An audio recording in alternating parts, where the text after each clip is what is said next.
takes over as they go under the line. It's Ears to Us. He's going fast. He leads it by 2.5.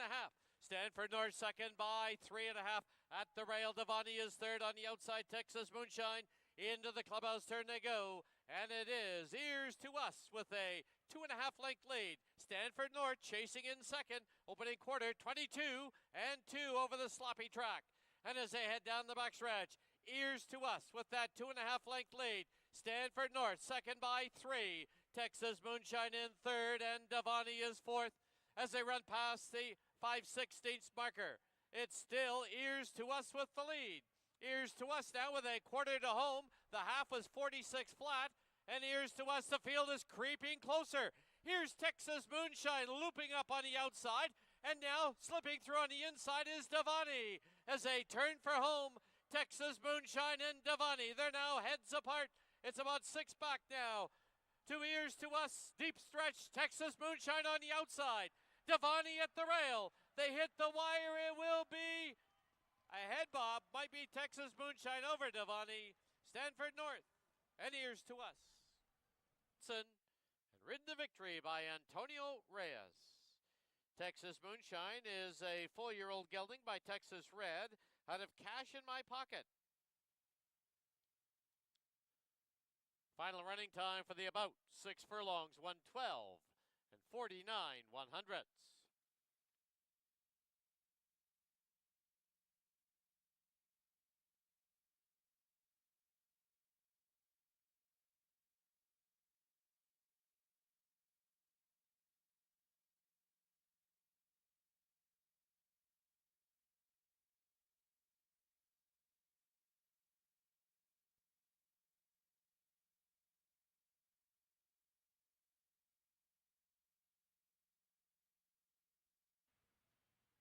There they go. CC Sunrise from the inside, and Valerie Valesky making a line of 3 as Visenya Island Living will trail. Under the line for the first time, and CC Sunrise shows the way by a half. Valerie Valesky on the outside, second by a length and a half. Saving ground at the rail is Island Living, and on the outside is Visenya in fourth. As they run to the half-mile marker, CC Sunrise has the lead by 3/4 of a length. Valerie Valesky, second by a tight length. On the outside is Visenya. On the inside, Island Living. Only 3 lengths separates this field of 4. The opening quarter, 23 and 3. As they run to the 5/16 marker, it is still CC Sunrise, nursed along on the lead. On the extreme outside is Visenya. At the rail, Island Living, Valerie Valesky drops out to trail. The half, 47 and 4. Midway on the final turn, CC Sunrise with the lead. On the outside now is Visenya. On the inside, Island Living. And down the lane they come. CC Sunrise by 2. CC Sunrise and Visenya on the outside. CC Sunrise goes gate to wire, wins it by 3.5. Visenya second, Island Living and Valerie Valesky.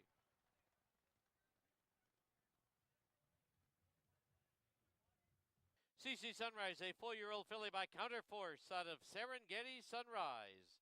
Bred in BC by the White House Stables. That is the early double.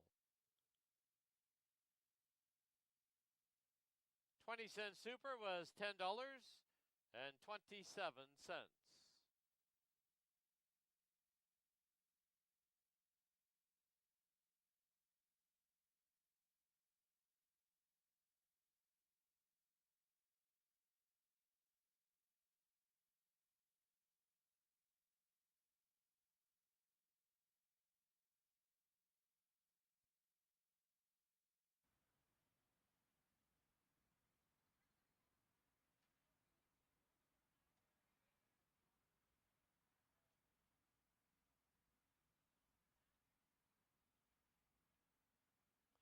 There they go.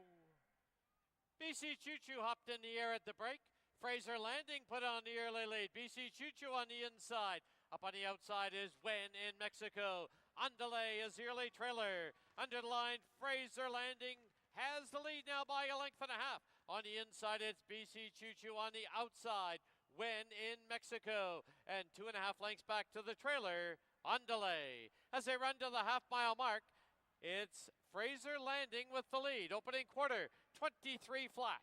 To the backstretch they go. Fraser Landing leads it by a length and a quarter. Tucked in on the inside, BC Choo Choo, when in Mexico. And now on delay, starts a run on the outside. As they race to the 5/16 marker, BC Choo Choo confronts Fraser Landing. And 3 wide is on delay. 2.5 lengths back when in Mexico. Half 47 and 1. 3/16 from home, 3 across the track. Fraser Landing's on the inside, in between them BC Choo Choo, and deep on the course is on delay, and down the lane they come. BC Choo Choo from between runners, hanging game on the inside is Fraser Landing. On delays on the outside. Fraser Landing with the lead. Fraser Landing to win it by 2.5. BC Choo Choo second. On delay third. When in Mexico fourth.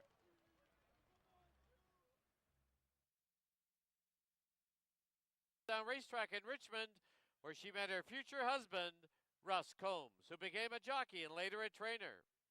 Marilyn also worked full-time while running the family for one. Eddie's Girl is 3 over. 3 Foothills Boulevard, 1 over. 5 February, 3 pounds over. Post time, 20 minutes away at 4 o'clock.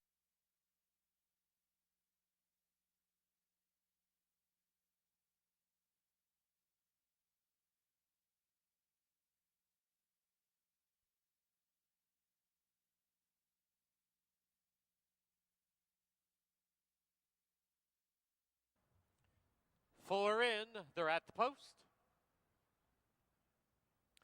There they go. The ball come away well from the inside. It's Eddie's Girl on the early lead. Putting pressure on now is Foothills Boulevard. Dreaming Dioro, 2 back in third. Early trailer, Donna Wynn. She's 5 off the lead. Into the clubhouse turn they go. Foothills Boulevard has the lead now by a length and a half. It's Eddie's Girl in second. On her outside is Dreaming Dioro. Donna Wynn is the trailer. As they run past the half-mile mark, the opening quarter, a solid 22 and 2 as they head down the backstretch. It is Foothills Boulevard with a short lead.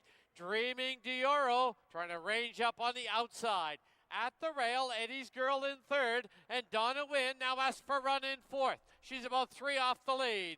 As they head to the far turn and a quarter to home, the half comes up in the board in 46 and 2. And they have to come and catch Foothills Boulevard, leading it by a little over a length. But now Donna Wynn cutting into that lead. At the rail is Eddie's Girl and Dreaming Dioro.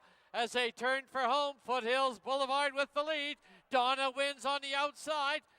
At the rail is Eddie's Girl. Foothills Boulevard by 2.5. Foothills Boulevard will score. Eddie's Girl second, Donna Wynn third, Dreaming Dioro fourth. The winning rider, Antonio Reyes. Foothills Boulevard is a 3-year-old filly by Pop Artist out of Holly's Last Call.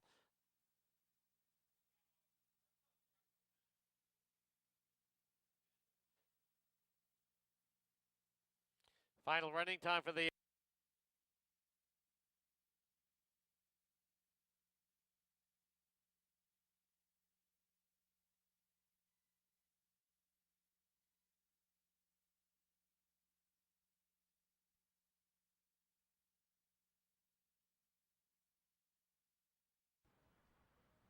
There they go.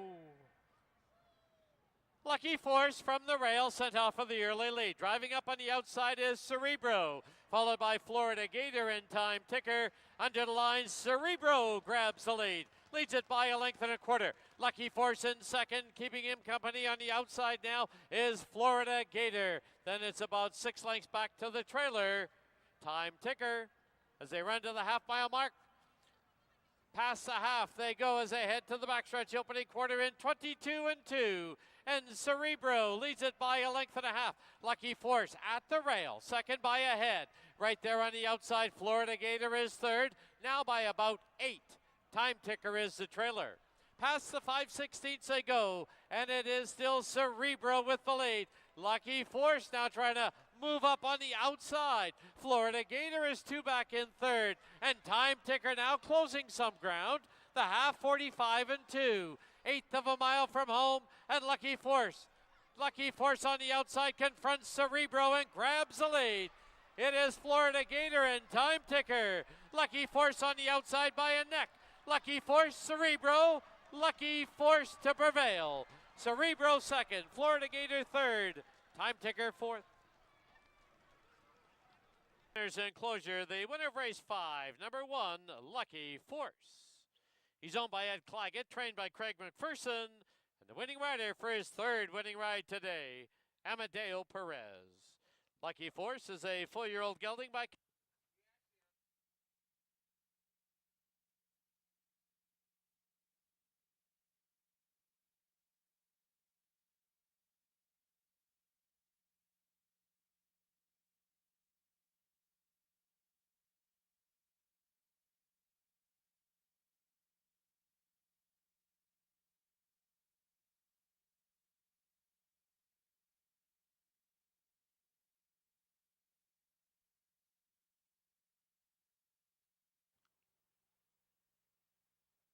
There they go.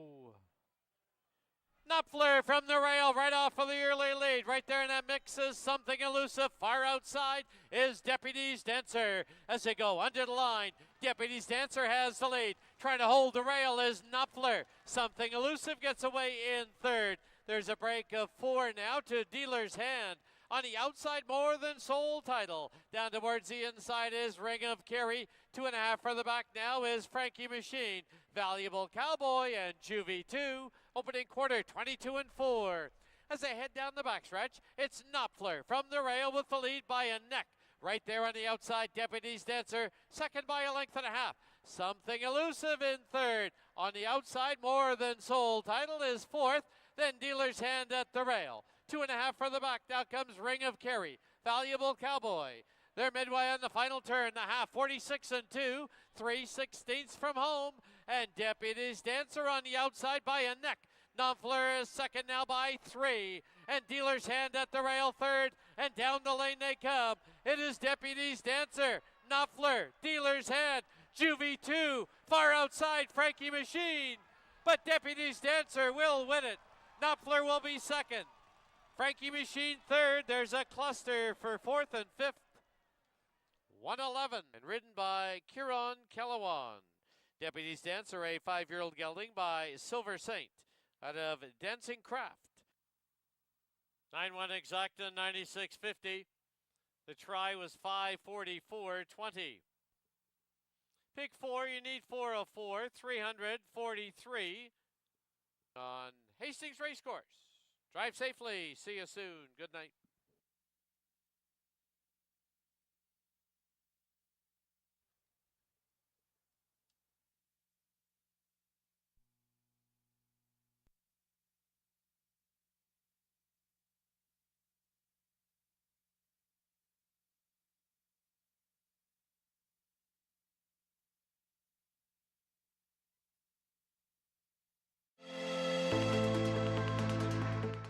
We are just moments away from the 150th Kentucky Derby, coming to you live from Churchill Downs in Louisville, Kentucky. Bailey Williams joined in studio again by Mike Heads. Mike, we have 2 different tickets. We're going to get things started here. I'm going to go with number 11, Forever Young. I'm putting this horse on top. The Japanese horse.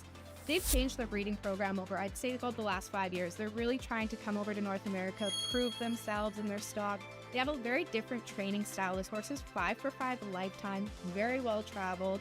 Just coming off of that Dubai UAE Derby victory there. This horse proves to be rateable.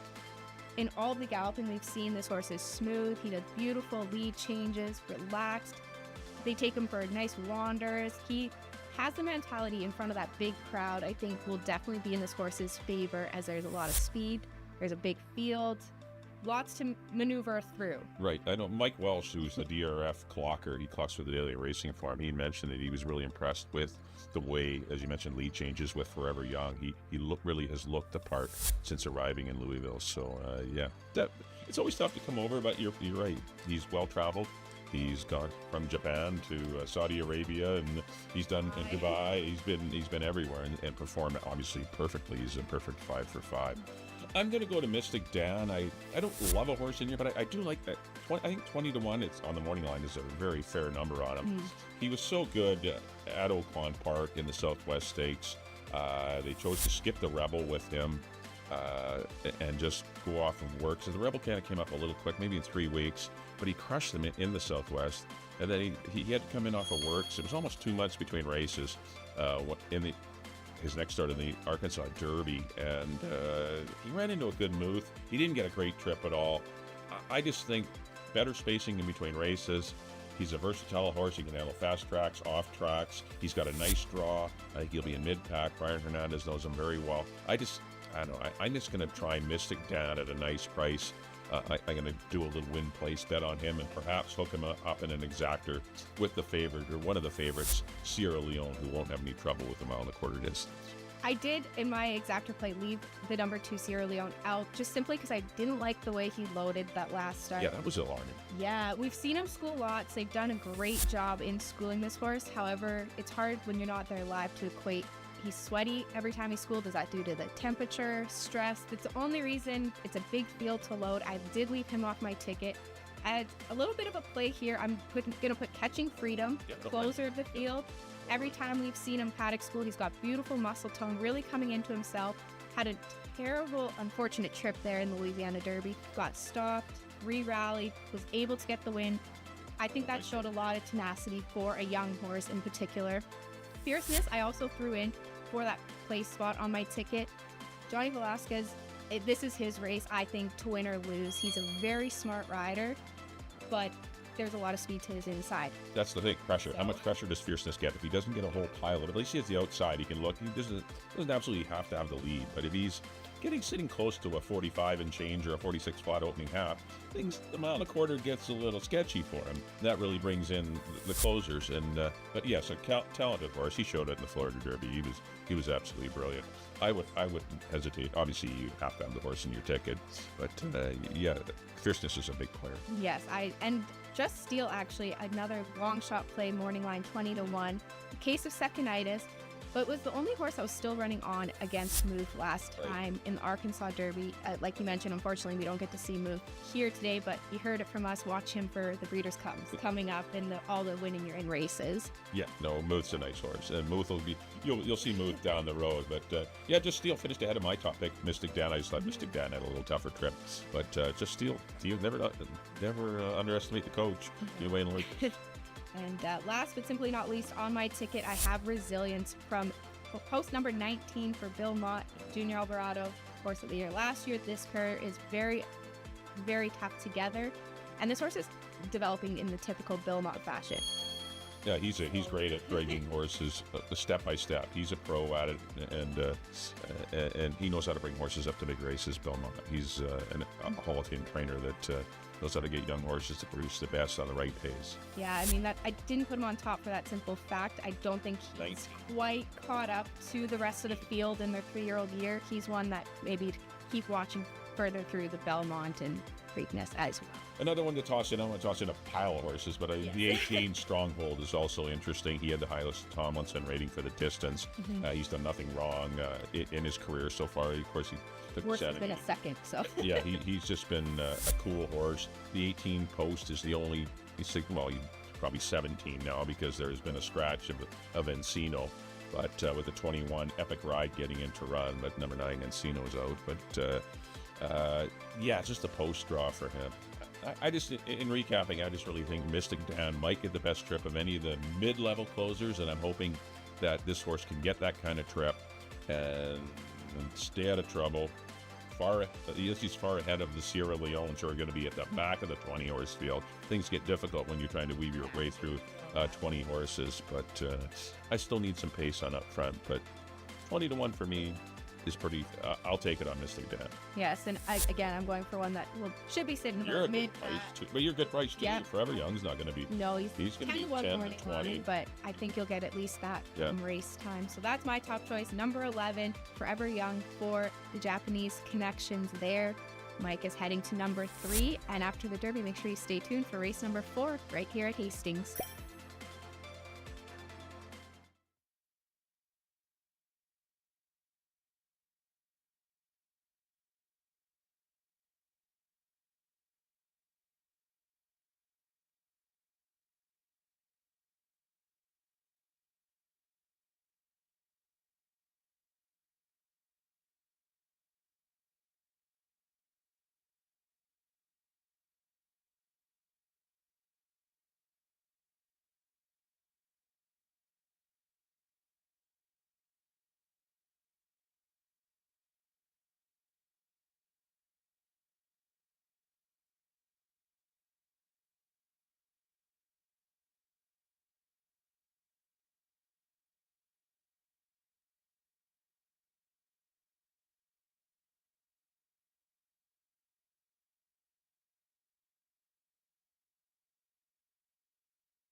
Good afternoon, everyone, and welcome to Hastings Racecourse and our pre-game show with Bailey Williams. I'm Mike Heads, and sponsored by BC Racesport. We're going to go through the 7 races today on Kentucky Derby Day. It's going to be a fun afternoon.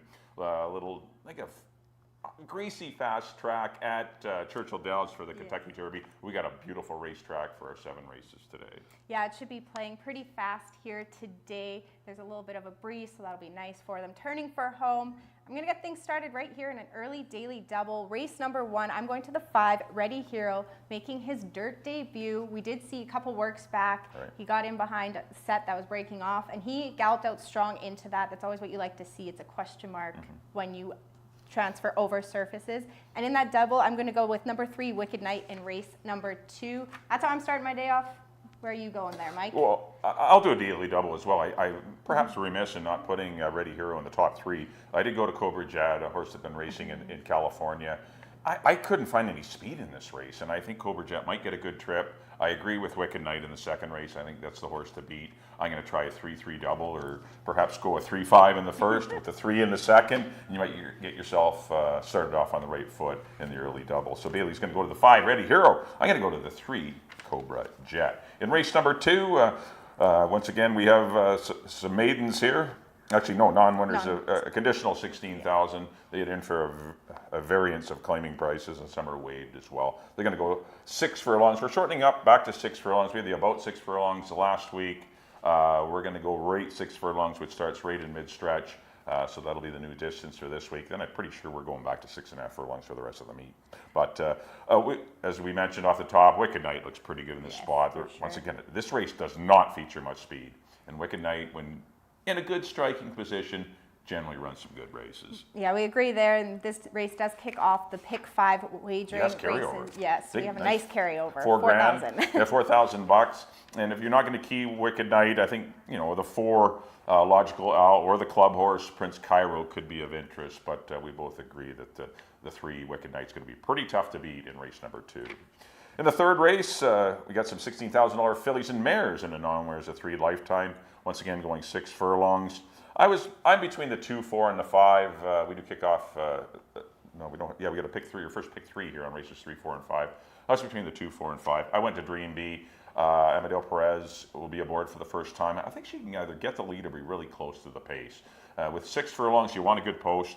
There's not a big run to the first turn, so you need to get position, and I'm hoping that Dream Bee might get that spot. Licorice and Hoax would be the next 2 for me. They're interchangeable. I went to number 4, Licorice, here in race number 3. And for superfecta wagering that we offer here, I would throw in probably number 6, the newcomer Mix Accelerate, for that 4th spot here. Hasn't had a race since August of last year at Emerald, but has ran consistently at that 6 furlong distance down there with a lot of speed. Yeah, trainer Mark Freeman had a great year last year, and I think he'll continue to do well. And here's a horse that they purchased and bringing here to Hastings to contribute to our horse population, being part of the Fresh Horse program.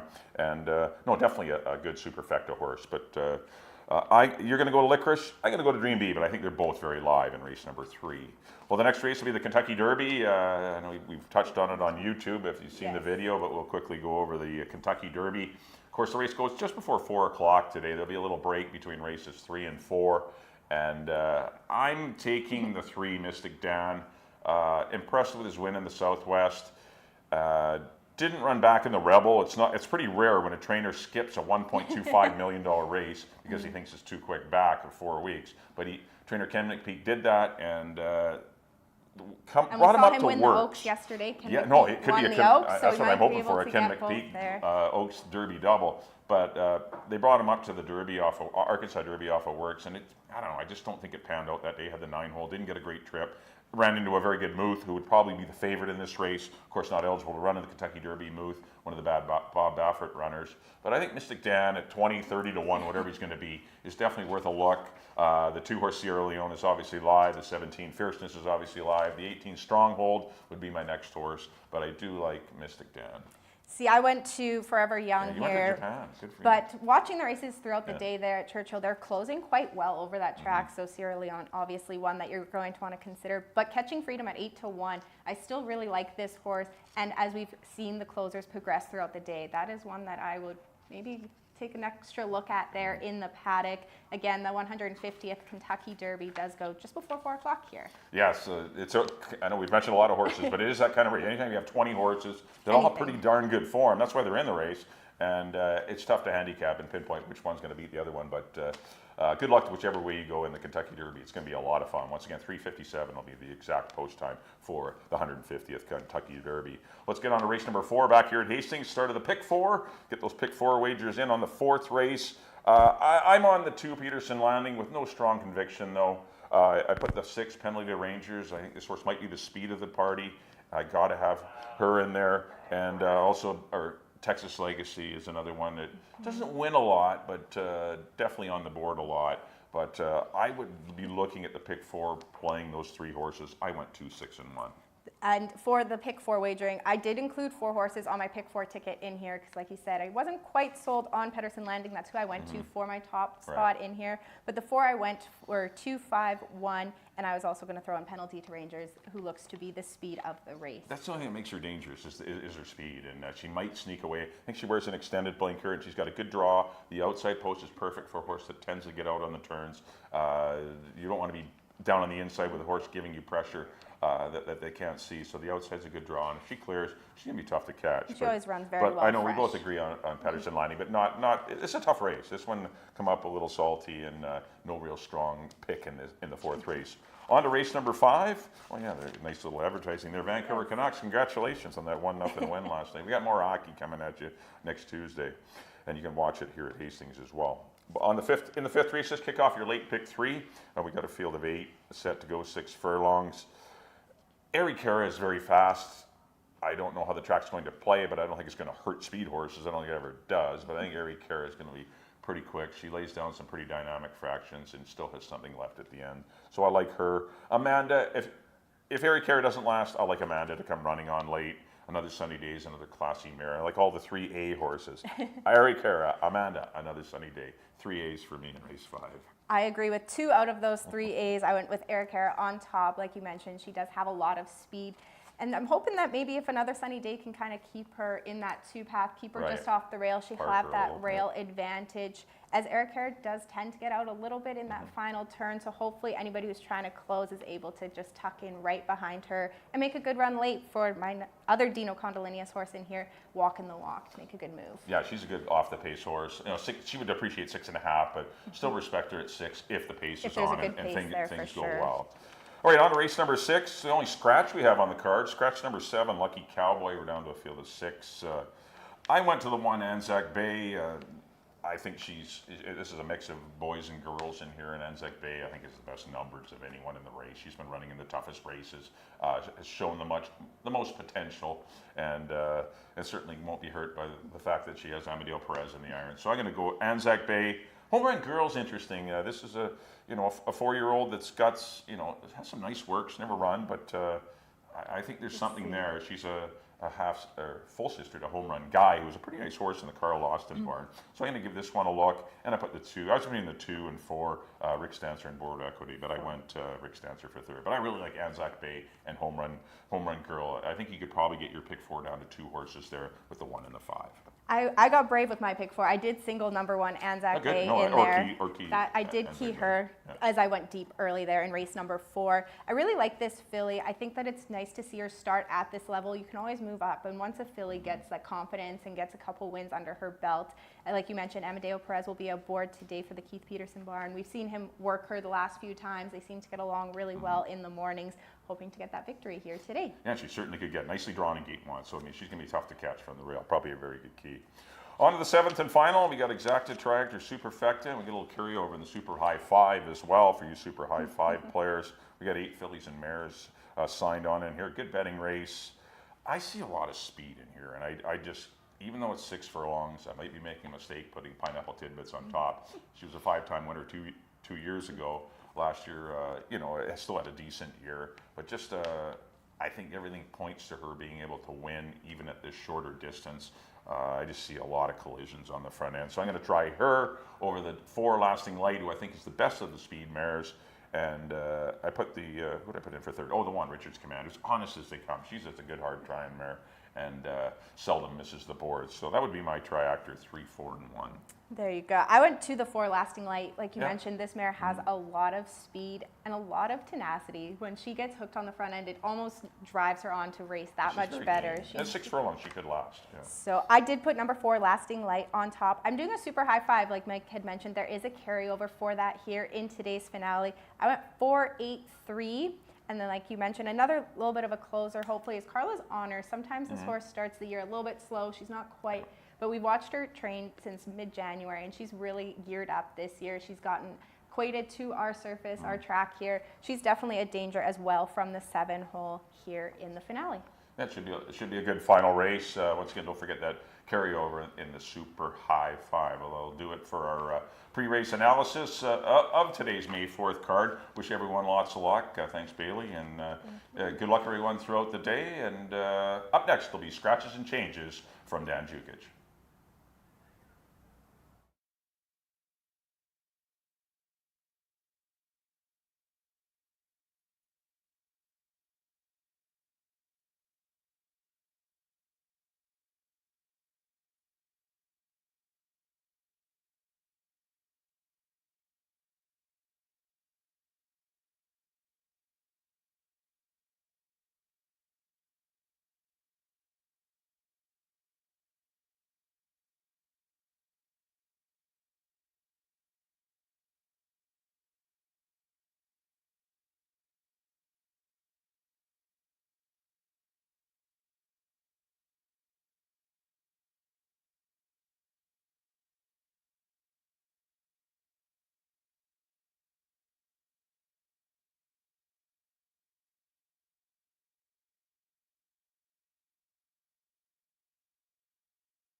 Passion Red bearing out Huffman.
Pleasant good afternoon, everyone, and welcome to Hastings. Track condition at present is listed as track fast. Special welcome to everyone joining us for our Derby Day card. Now please turn to your official programs for this afternoon's corrections and changes. Please note there are no changes in the first.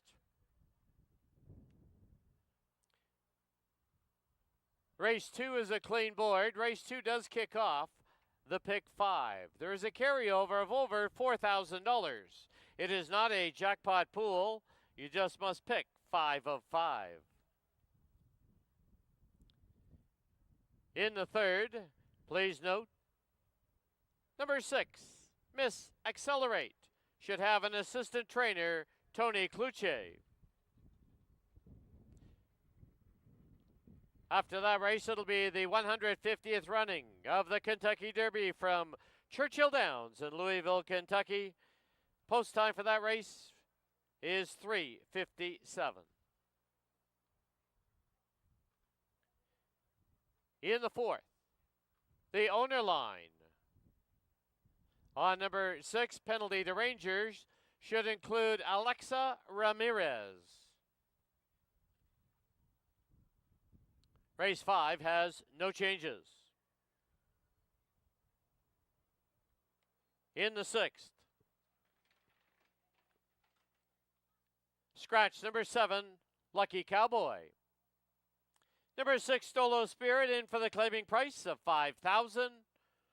Overweights, number 1, Anzac Bay, is 1 over, and number 6, Stolo Spirit, 1 pound over. Then the 7th race, there are no changes. We do have a carryover in the super high 5 pool of $1,053. That gets you up to date with all our changes to the present time. At this time, Hastings would like to welcome our groups joining us on Derby Day. They include happy birthday, Sheena Robinson. Special welcome to the McPherson Group. Special welcome to Christine Connick and her group. Chris Blasius, Bachelor Party, B&B Contracting Group, and happy 74th birthday, Cheryl Taylor. Don't forget the next live day here at Hastings will be this Friday night as we kick off our Friday night racing. First race, 7 p.m. Also on hand with us today with 50/50 tickets is the Greater Vancouver Food Bank. Watch for the volunteers or stop by the blue tent located outside the winner's enclosure. Draw to take place after race number 6. And you must be in attendance to win. Thank you for your attention and good luck.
get here.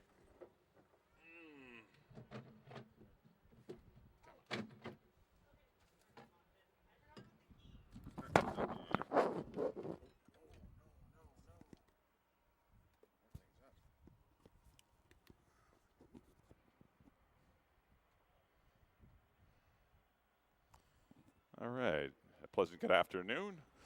And welcome to Hastings Racing Live on a overcast Saturday afternoon here in the greater Vancouver area. Track is rated fast. I'm your paddock host, Mike Heads. I'm going to go through all the horses participating today. Hopefully get you some winners this afternoon. Kentucky Derby in race between races 3 and 4. A little windy down here. The wind is kicking up.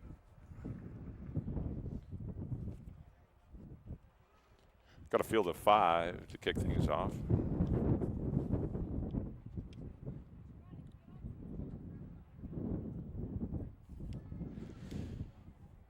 $62.50 claimers, going to go 6 panels. First half of your early double. Exacta tries and supers as well here on the first.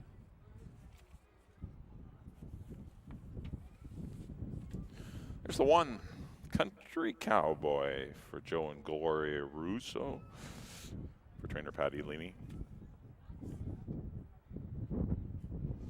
It was good last spring. First couple starts were his best. Just doesn't have a ton of speed, but I guess from the rail he might be able to get into a good position. Short run to the turn being 6 furlongs.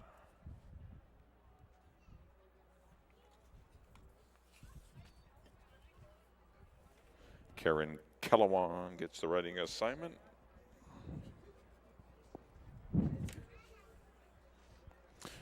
He's won 4 times throughout his career. Only 1 at this 6 furlong distance. 2-1 on Country Cowboy.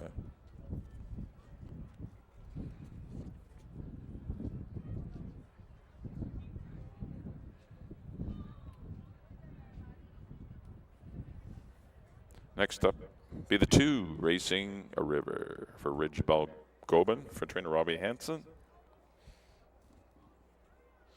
When he's good, he's really good. He can win races in quick times, but he's not the most consistent type.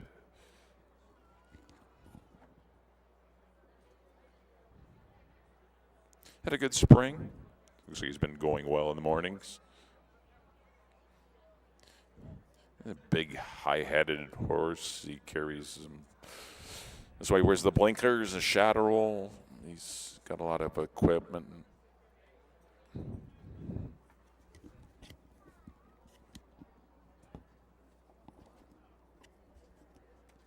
And there's a good look at him.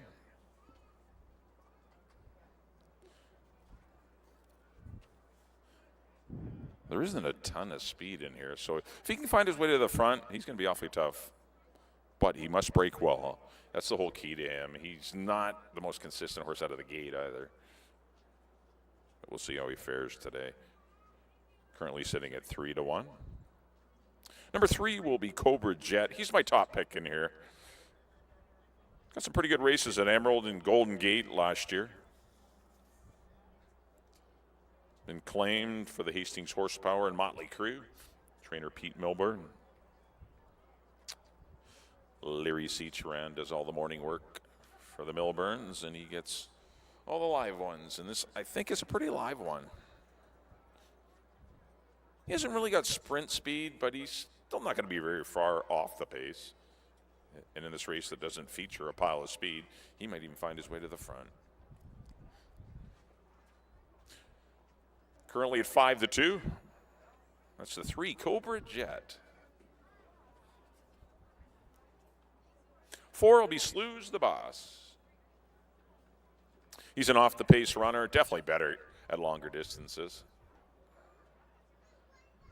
He did win sprinting last year when he was allowed to sit close to a very slow pace. Finished on well to win his at the same level, 62.50. He's 6-1. Brian Boudram-Singh was aboard for that win. He's back aboard today.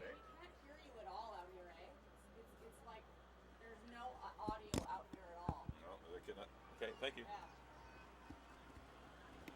I can hear it.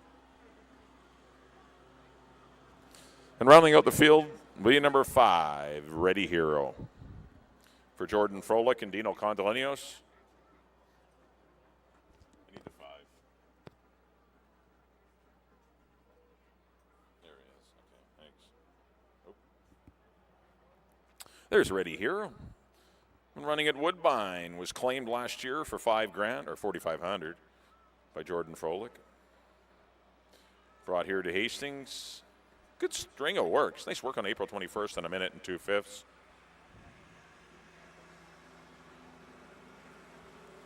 Another one that looks to probably want a little longer distance. That's my only concern with him. He's an off-the-pace horse, but got no speed. But we'll see if he shows some speed being fresh. And hasn't run since December of last year. So we got 5 62.50 claimers here set to do battle over 6 furlongs. First half year double. Exacta tries and supers. Not really any defined favorite in here. There's not any horse I particularly love. I did go to the 3 Cobra Jet. I went 3, 1, and 2. But any of these 5 could win. If you like something, you like the gray, and here's Slew's the boss, go for it. He's not outmatched.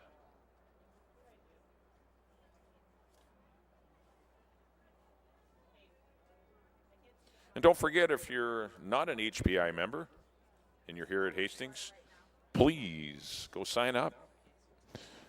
There's a red tent right by the winner's circle.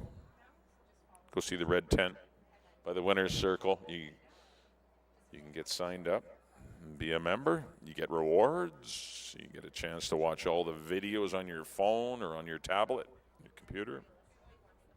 Big advantages. You get cash back. Big advantages to being an HPI member. Right, it's 3-1-2 for me here in our Saturday opener, Kentucky Derby Day. It's going to be a lot of fun.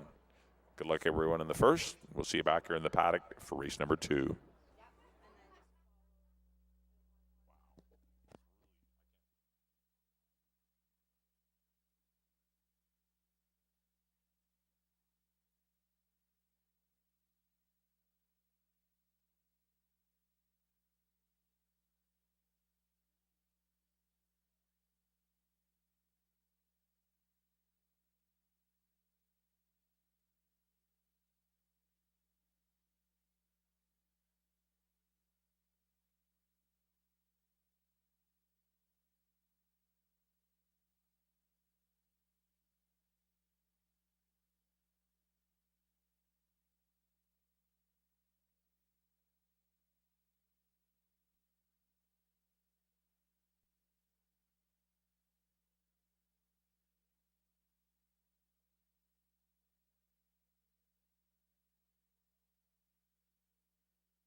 The horses on the track at Hastings for the opener. It's a field of 5 to go 6 furlongs. First half of the early double, Exactor, Try, and Superfecta wagering. Post time in 5 minutes.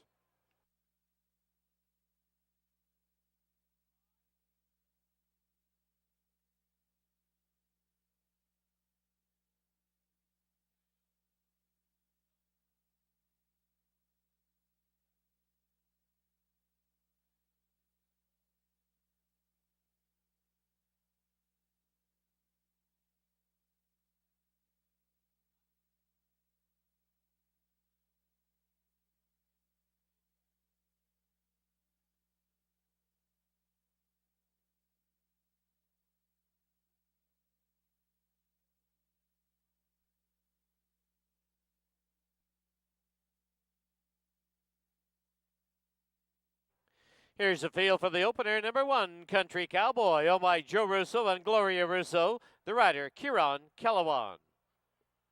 2 is Racing River, owned by Michelle Roberts Henson and Mark McGinnis. Ridge Balgobin in the saddle. Number 3 is Cobra Jet, owned by Hastings Horsepower and Motley Crew. Leary Sisharan aboard. Number 4, Slews the Boss, owned by Mel Snow, Doug Corson, and Len Howling. Brian Budremsing rides. And number 5, Ready Hero, owned by Jordan Froelich. The rider is Scott Williams. 3 minutes to post time.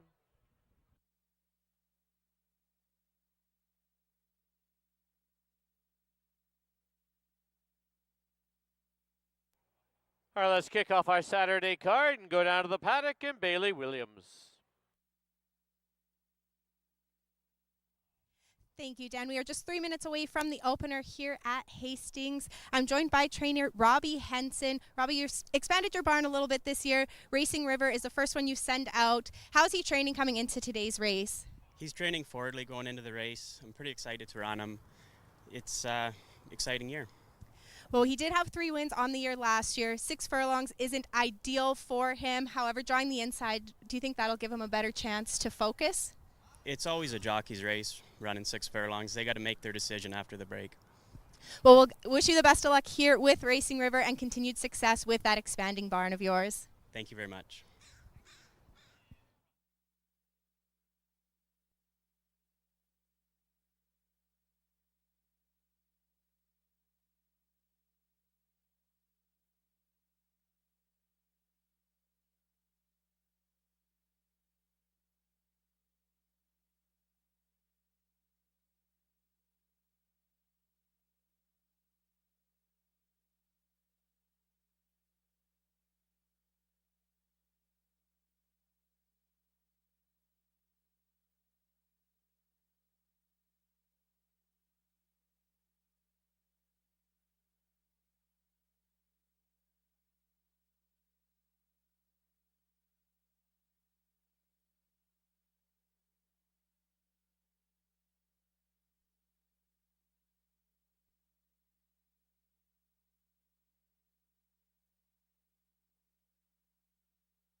The horses are approaching the starting gate.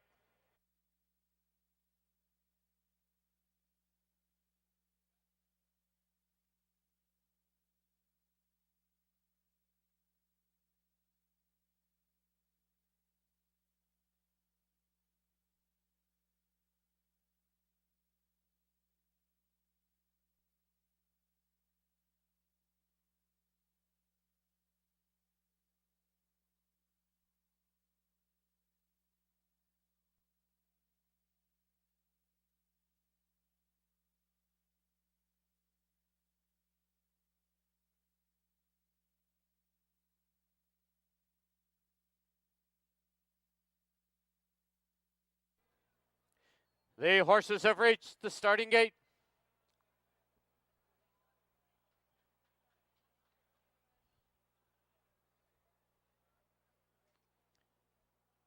Country Cowboy, the first one up. Racing River, gate 2. Slews the Boss, the Grays, already loaded. The outside gate is Ready Hero. Last of 5 will be Cobra Jet.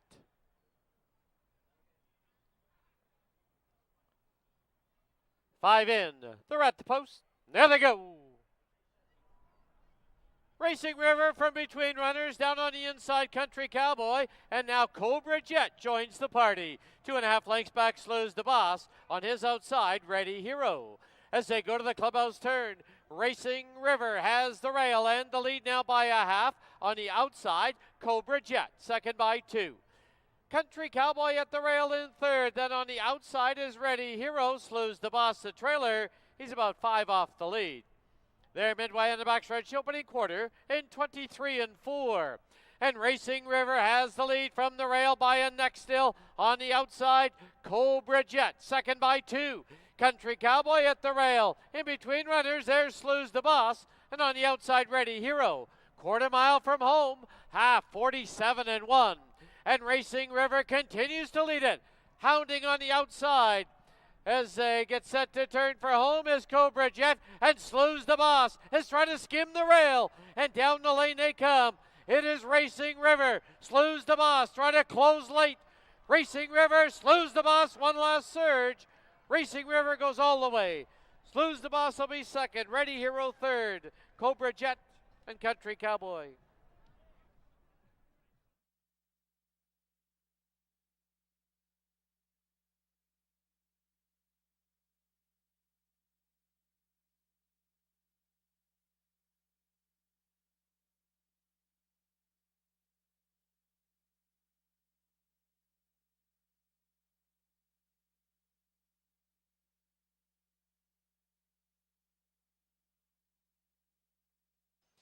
On the board, the unofficial winner, number 2, Racing River. Number 4, Slews the Boss, second. There is a photo for third. Hold all tickets.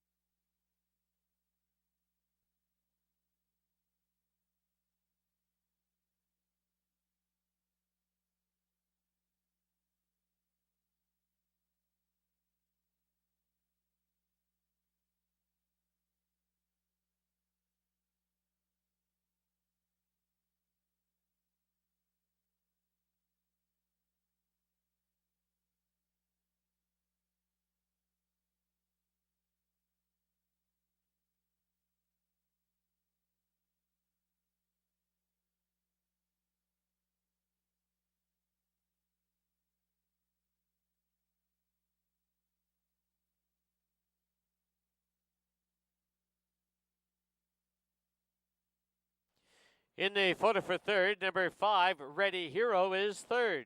Number 3, Cobra Jet, fourth. 2, 4, 5, 3 on the board.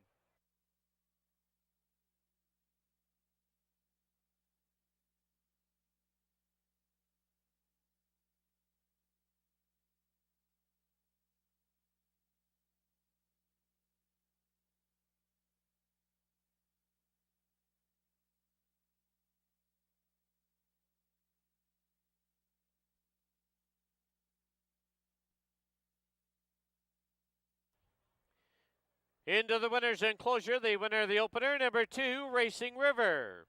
Owned by Michelle Roberts Henson and Mark McGinnis. Trained by Robbie Henson, the winning rider, Ridge Balgobin.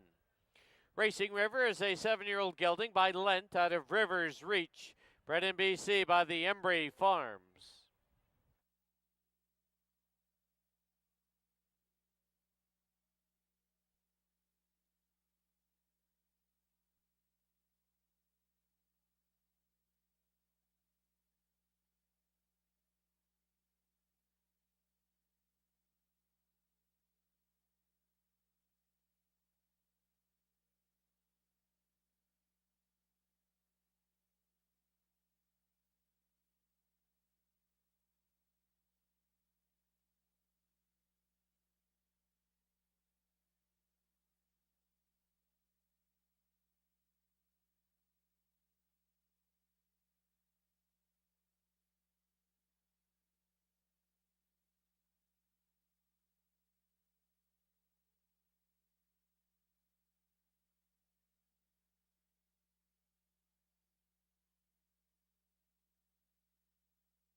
While we're waiting for the prices, don't forget live racing does continue here this coming Friday night. Our schedule will be Friday nights and Saturday afternoons. First race Friday night, 7 p.m.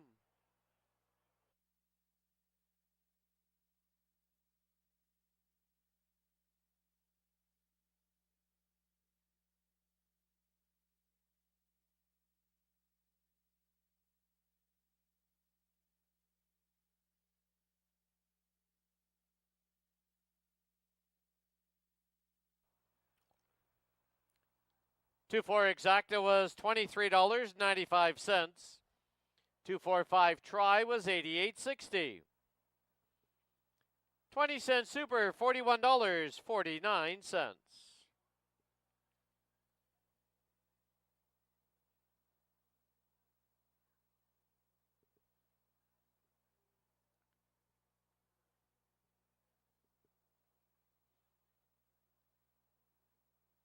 Final running time for the 6 furlongs, 1:11 and 45/100ths.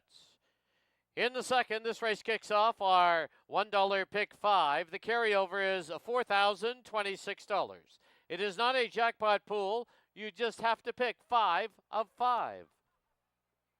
Post time, 23 minutes away at 3:05.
All right, we're back here in the paddock.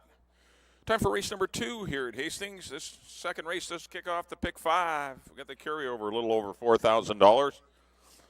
Got a field of 5 $16,000 claimers and on 3 lifetimes, so they've only won 2 races throughout their career, 2 or less anyway. And they're going once again 6 furlongs. All races today are 6 furlongs, starting right in front of the grandstand.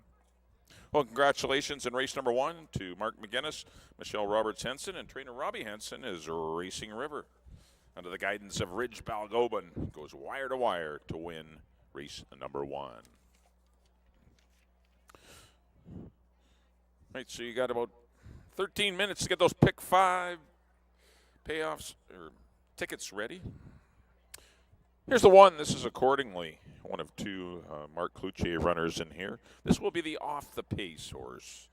He does not possess the speed that his stablemate Wicked Knight has. So look for accordingly to sit just in behind the leaders under Kamal Santo. Back-to-back second-place runs to close out 2023. Work tab's been good this spring. He looked good accordingly, so definitely could be a player in the exactors or triactors.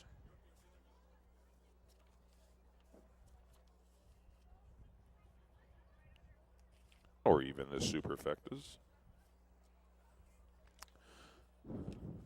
That's a good look at the 1. Accordingly, number 2 will be Prince Cairo. Would likely appreciate a little more ground. He's a big son of Cairo Prince. Not really built for this 6 furlong trip. But he's down in class. This is the easiest he's been in. A straight 16 on 3 is far easier than any of the optional claimers he's been in. This is his easiest assignment of his life. He's been in some dirty, tough races throughout his career. Set to Shine, Stormy Blue, Stay Fantastic, Boitano. Those horses would be 1 to 9 in here. And those are the horses he's been beating them up towards the tail of the last year. Antonio Reyes gets the riding assignment for the Hastings Racing Club and John Snow. He's an off-the-pace horse, but hey, I guess if things went well and the class change really helped him out, I guess he could win today. 5-2 currently on Prince Cairo. Number 3 is your favorite. This is Wicked Knight and should be the favorite. His races last year were pretty darn good. Anytime he got into a decent spot, he won the money. When he gets into a good position early, he's live. And he's going to get the lead in here. I don't think he's going to have to work hard to get it. For Stu Carmichael and Mark Freeman and trainer Mark Cloutier. So I just think this horse has got a great opportunity to win today. Even money, not the greatest price, but he's the most likely winner in this race. Been working well. Get Amadeo Perez. That's certainly not a bad thing. Last year's leading rider. And he won 3 more on opening day. Number 4 will be Logical Al. Logical Al for Robin Sheena Mabin. Claimed this one for $15,000 in September last year. Came back with the 1 run. Ran okay. Was 3 wide throughout much of the race in a 4-horse field. Did lose to Wicked Knight that day. Got to try and find a way to turn the tables on that number 3 horse that he's facing again this afternoon. We got the hot rider, Ridge Balgobin, looking for both halves of the early double. He's certainly a horse that can win. He has not got the speed that Wicked Knight, the 3-horse, has. But if anyone's faltering in this stretch, Logical Al will be running pretty good. He's live. And number 5 will be Sloop John B. for the Minaloo Stables and Dave Milburn. Just the 1 win last year, going long. He got some easy fractions that day, and he wired the field in a 8,000 non-3 race. He's a cool horse. He has some speed. As I said off the top, there's not a lot of speed in this race. So the horses that are up front have a big advantage. because they won't be going fast, so they should not tire and stay the trip and be dangerous in the stretch. Currently sitting at 6-1 is Sloop John B with Leary Citroen. All right, there's your field of 5 to kick off the pick 5. Once again, $4,000 carryover. I'm going 3, 4, and 2. It's kind of the way I see it here in race number 2. Wicked Knight's going to be tough to beat with Amadeo. Good luck here in the second.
The horses on the track at Hastings, race number 2, field of 5. They're going to go 6 furlongs.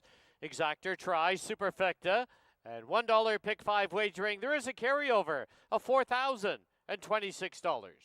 Here's your field number 1 accordingly. Owned by the Canmore Farms and Bud Millette. Kemal Santo rides. Number 2, Prince Cairo for the Hastings Racing Club. The rider, Antonio Reyes. Number 3, Wicked Knight, owned by Stuart Carmichael and Mark Freeman. Amadeo Perez in the saddle. Number 4, Logical Al, owned by Rob and Sheena Maben. The rider is Ridge Balgobin.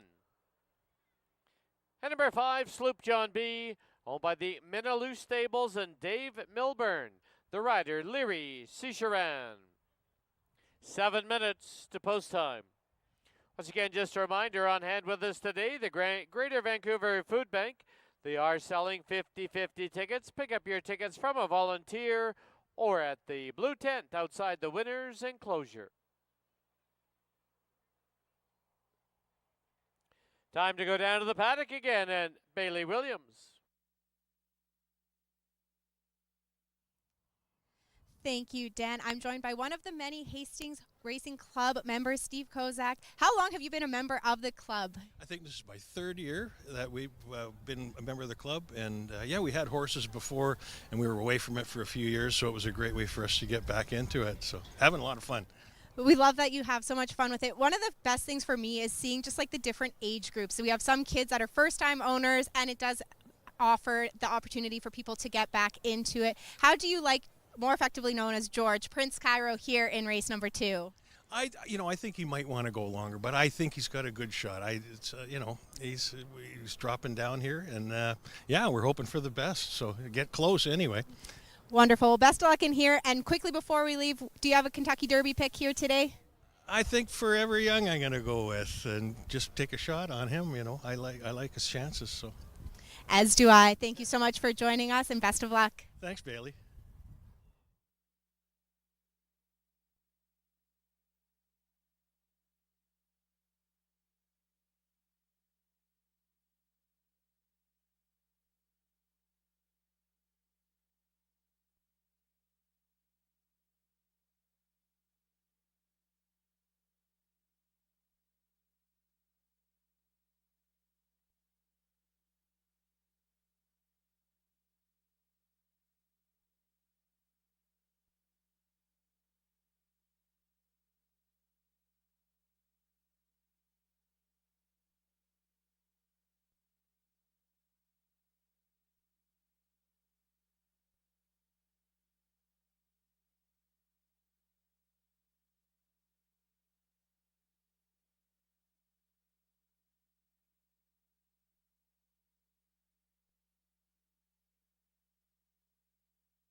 Key West Ford reminds you there are just 2 minutes left to place your wagers at Hastings.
The horses have reached the starting gate.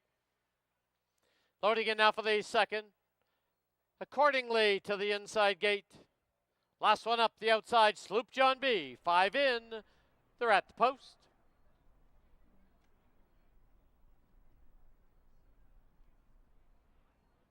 Accordingly, a little fractious in the gate.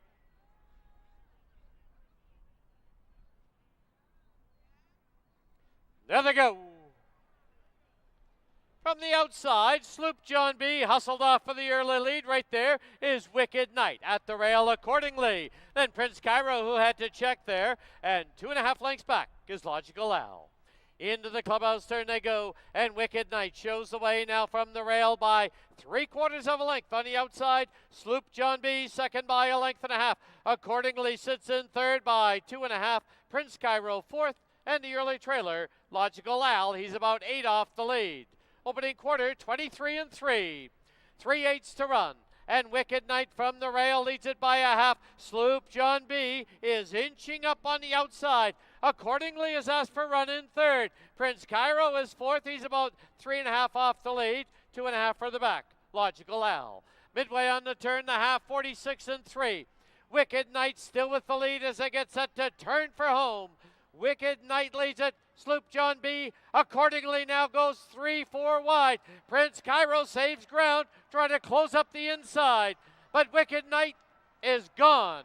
Wins it by 3. Prince Cairo second. Logical Al third.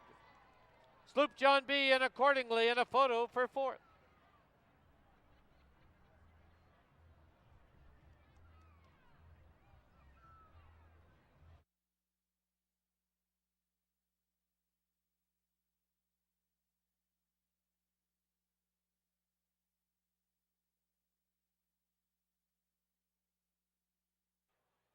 On the board, the unofficial winner, number 3, Wicked Knight.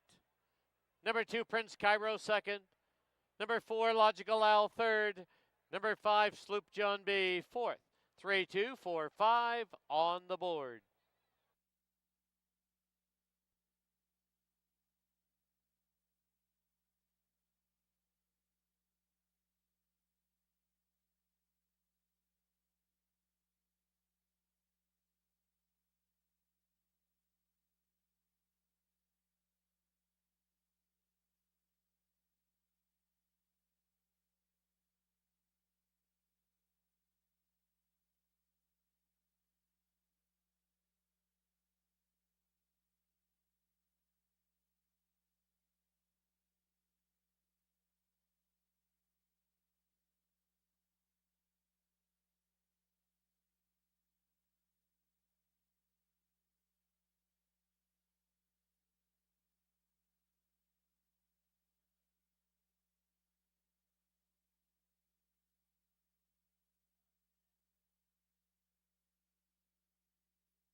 Please note the inquiry sign has been posted on the board. We have a steward's review as well as a rider's claim of foul. The rider on number 2, Prince Cairo, has lodged a claim of foul against the unofficial winner, number 3, Wicked Knight, for alleged interference through the stretch away from the gate. Rider's claim of foul, 2 on 3.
Please note the Klamath foul has been disallowed. Stewards have concluded their review, and there will be no change. 3-2, 4-5.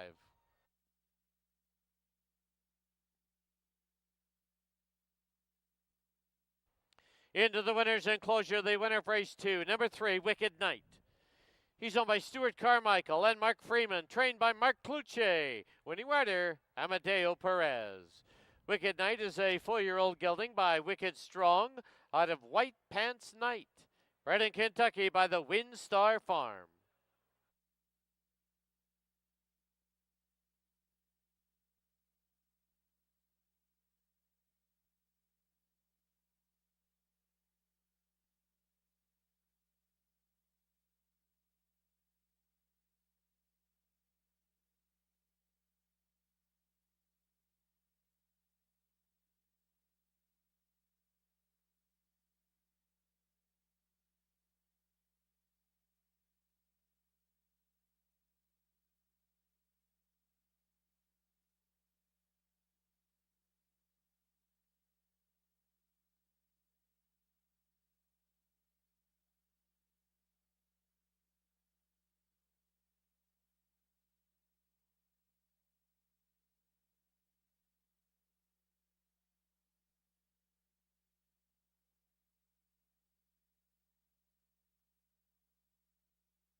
The result is official. 3-2 exacta, $4.70. 3-2-4 try, $20.15. 20-cent super, $8.35. And the double, $22.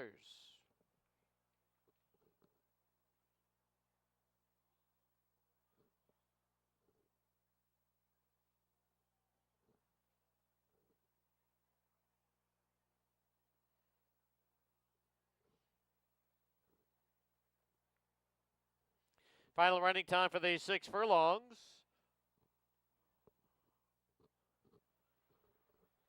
was 1:11 and 57 100ths. Up next, race 3. Please add to the trainer line of number 6, Miss Accelerate, Tony Cluche.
All right, we're back here in the paddock. Time for race number 3 here at Hastings.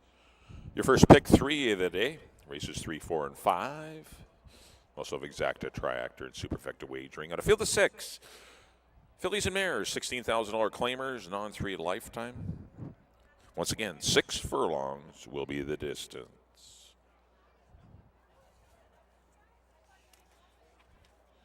Well, congratulations in race number 2 to Stu Carmichael, Mark Freeman, and Mark Cluche's Wicked Night as they wire the field through comfortable fractions under Amadeo Perez to survive a rider and steward's claim of foul.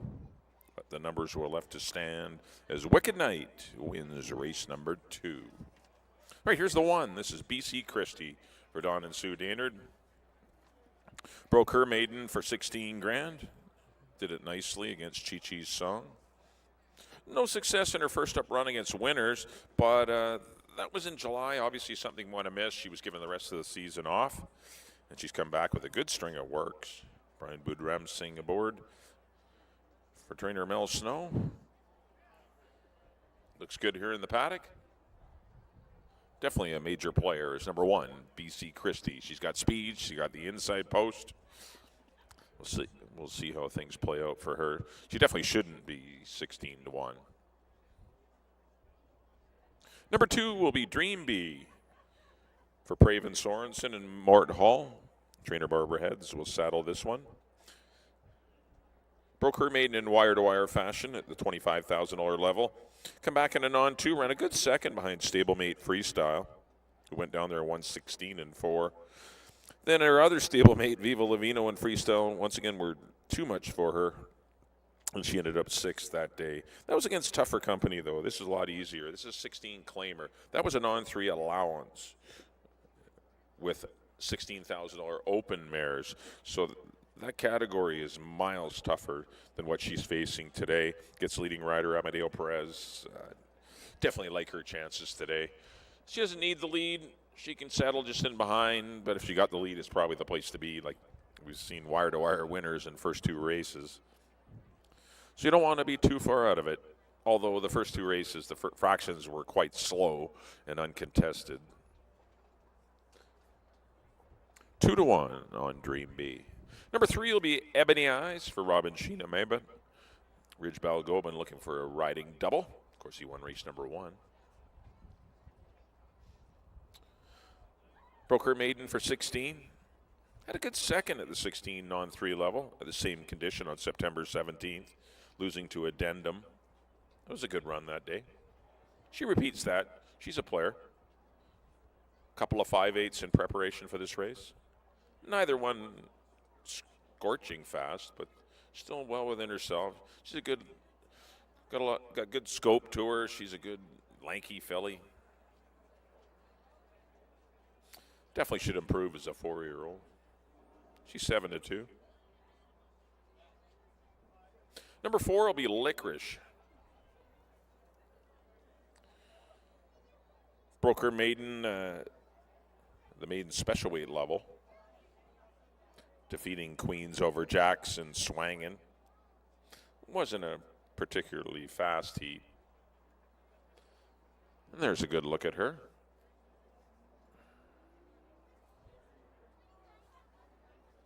Got some nice works. That April 18th move in 1 minute and 3/5, definitely noteworthy.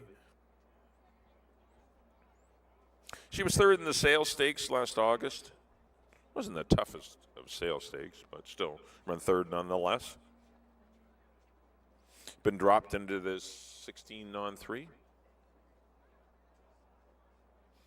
On her toes, Scott Williams will ride for the Swift Thoroughbreds, and Dino Condolinos. 2-1 co-favorite. That's the 4, Licorice. The 5 will be Hoax for the Willow Creek Farms and Fabio Chiesa, trainer Steve Henson. No luck last year. Like since arriving from Florida, had 5 runs, just never got her act together last year. The thing she needed obviously was a rest and a restart,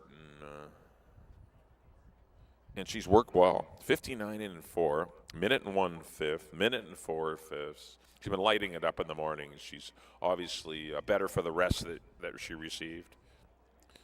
Antonio Reyes will be aboard at 3-1. That's the 5 Hoax.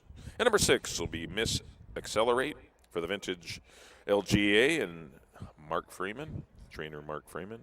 Claimed this one for $8,000 out of an on 2. Didn't win that day. That was at Emerald last August. G2 has been freshened up. Goes without the blinkers that she wore last year. Work tab's been good. Silvina Morales will be aboard.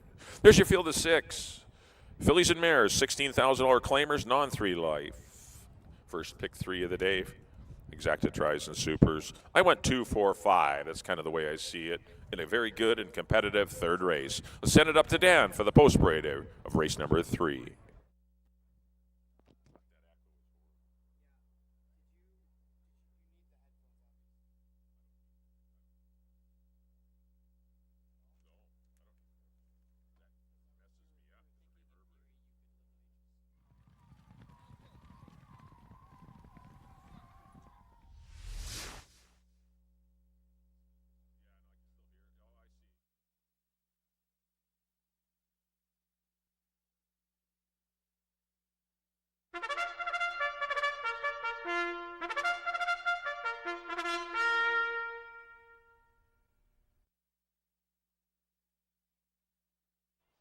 The horses on the track at Hastings, race number 3. Field of 6 are going to go 6 furlongs. Exactor, tries, Superfecta, pick 3 wagering. Post time in 7 minutes. Race 3 today, the B&B Contracting Group Purse.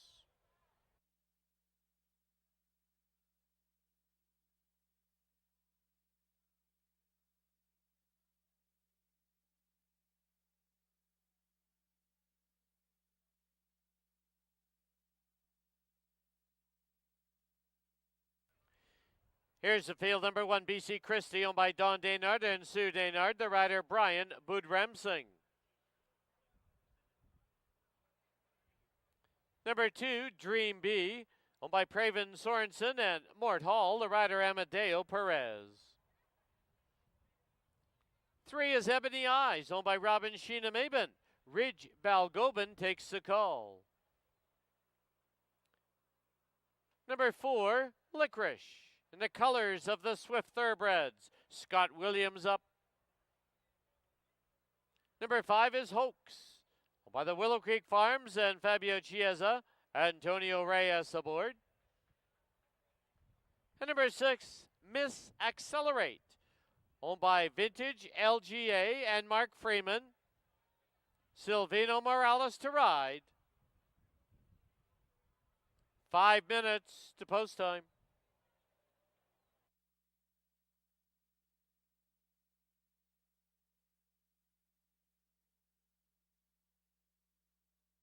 All right, once again, let's go down to the paddock area and Bailey Williams.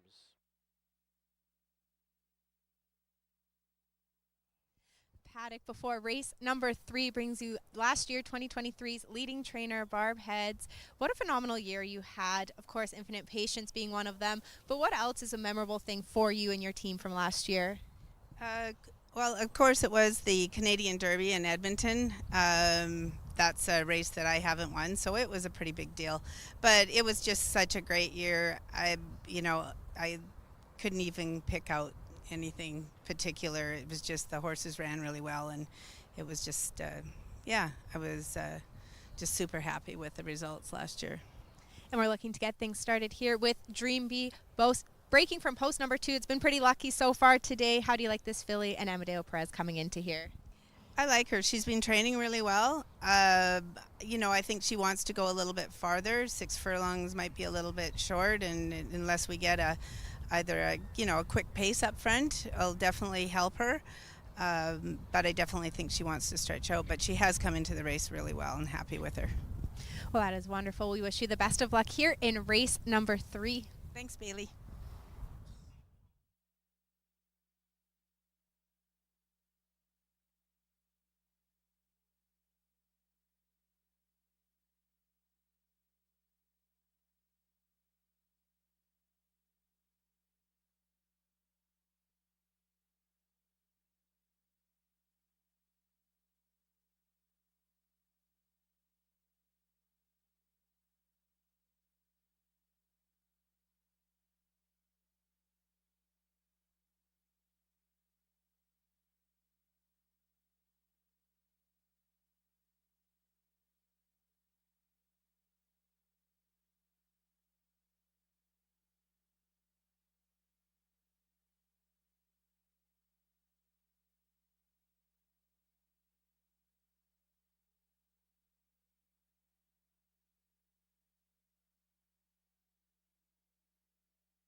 The horses have reached the starting gate.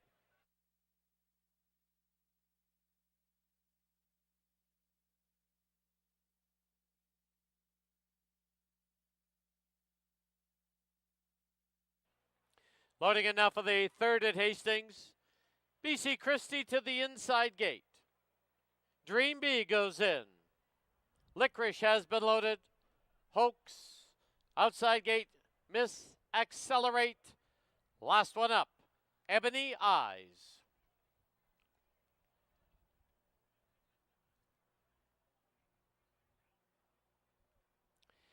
Ebony Eyes goes in. 6 in.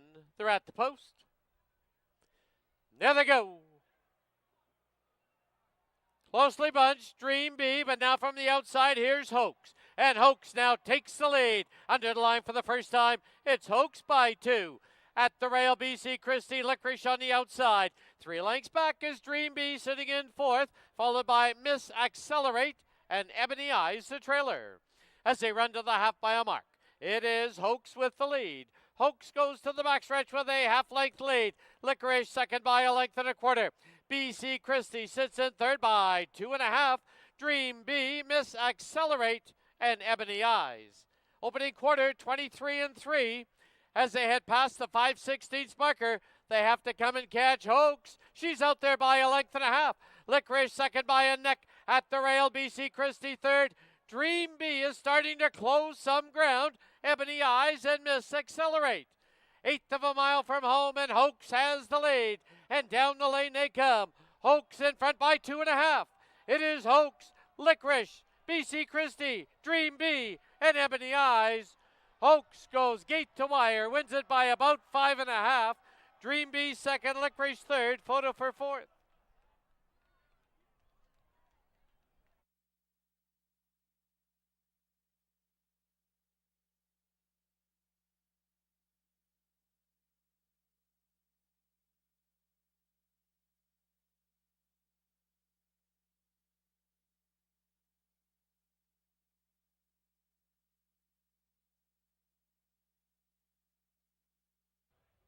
On the board, the unofficial winner, number 5, Hoax. Number 2, Dream Bee, second. There is a photo for third. Hold all tickets.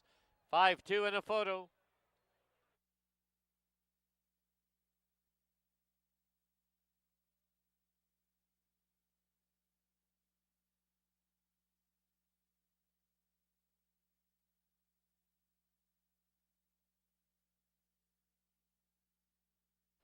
In the photo for third, number 4, Licorice is third. Number 3, Ebony Eyes, 4th.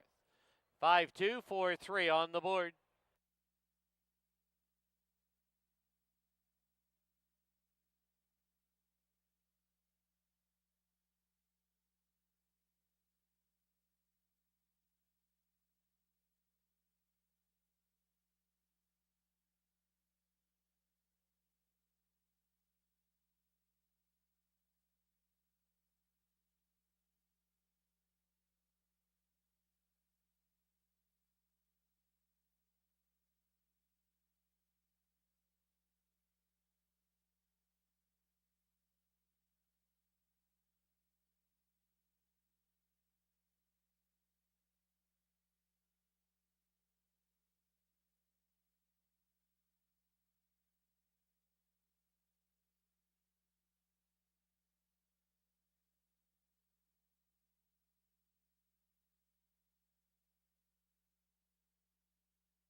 Into the winner's enclosure, the winner of the third, the B&B Contracting Group purse, number 5, Hoax.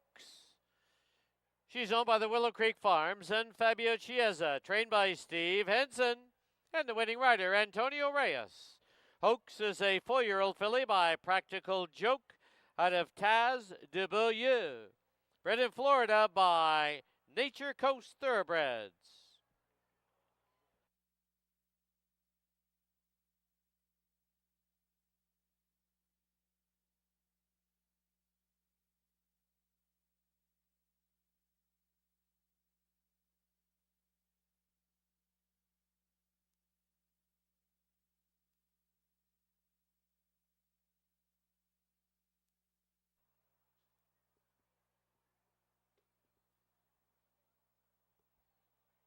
The result is official.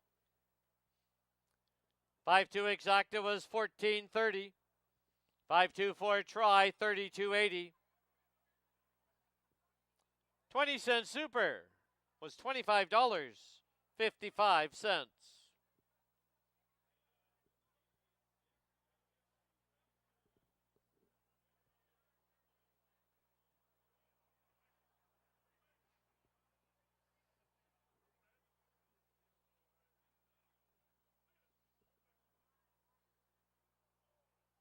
Final running time for the 6 furlongs was 1:11 and 15/100ths.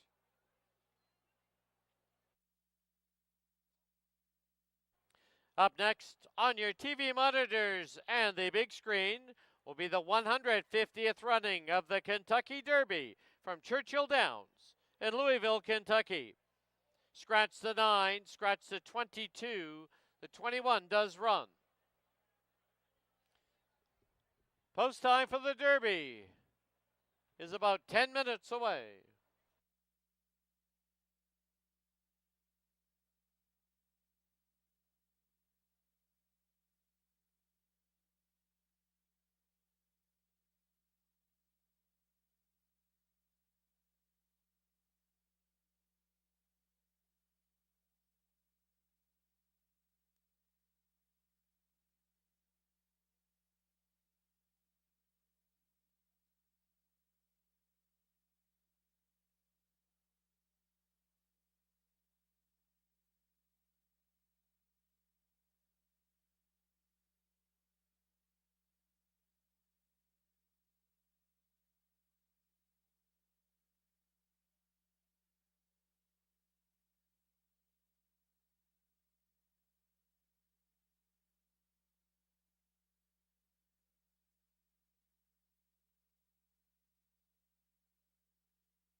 th Kentucky Derby.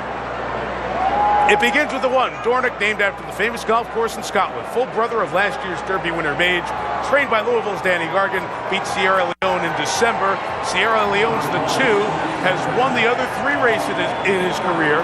Highest priced Derby horse, $2.3 million. Chad Brown going for his first Derby win. The 3 is Mystic Dan, the jockey-trainer combo that won the Oaks yesterday. This horse has won twice, once here at Churchill Downs. Randy, the 4 is Catching Freedom. The Louisiana Derby winner, trained by Brad Cox, owner Dennis Albaugh, looking for his first Derby win, 3rd last year with Angel of Empire. Jerry, the 5 is Catalytic. He earned his way into this race by virtue of a 2nd place finish to favorite Fierceness, but he was beaten over 13 lengths. This is the 3rd Derby starter for trainee Safi Joseph and the 9th for jockey Jose Ortiz. The 6 is Just Steel, 50th Derby starter for the trainer Dwayne Lucas, going for his 5th win with the 25-year-old jockey Keith Asmussen making his Derby debut. 7 is Honor Marie. And he has calmed down quite nicely now. He was 2nd in the Louisiana Derby behind Catching Freedom.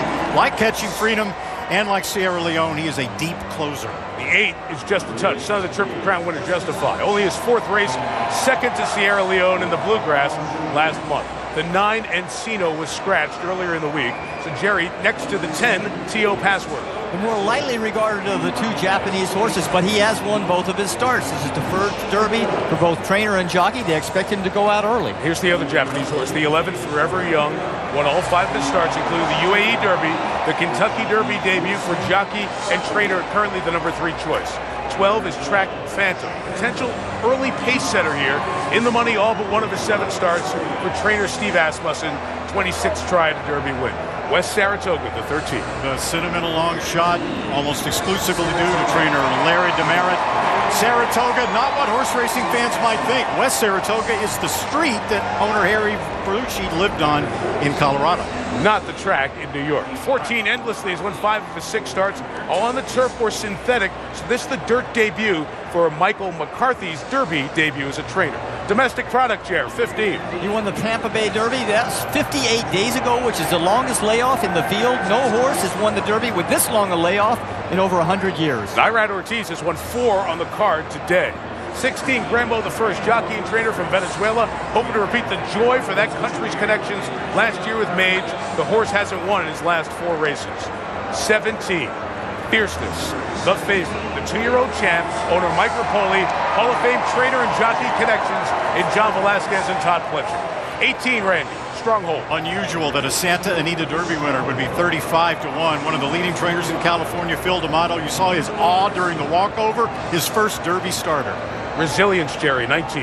Ran a career best winning the Wood Memorial last effort. It would be the best effort to improve to win this race. No horse has won the Wood in over 20 years. The co-long shot at the moment, 48-1 is the 20 Society man. 1 win in 5 career starts. And came in the mud, the world-renowned jockey, Frankie Dettori in the Derby for the 2nd time. And 21, Epic Ride, got into the field when Encino scratched earlier in the week, making just his 2nd start on dirt. He was 3rd in that tune-up, the Bluegrass, a month ago. And there you have it. The 20 horses, one will make history as the winner of the 150th Kentucky Derby. And we say he's a long shot, but Frankie Dettori may be the best jockey in the world. Back at Churchill, hoping to pull that upset with Society Man and add that title to his historic career. Keith Asmussen on Just Steel, racing against his dad among the other horses, trying to get D. Wayne Lucas a 5th Derby. Tyler Gaffleone is on the 2nd choice. Sierra Leone, the big money horse. Is it a big money moment for Tyler? The favorite as a Hall of Fame pilot, Johnny Velasquez. With Todd Fletcher, the trainer, Mike Rapoli, the owner, Fierceness is the favorite, and the 150th Kentucky Derby is next on NBC.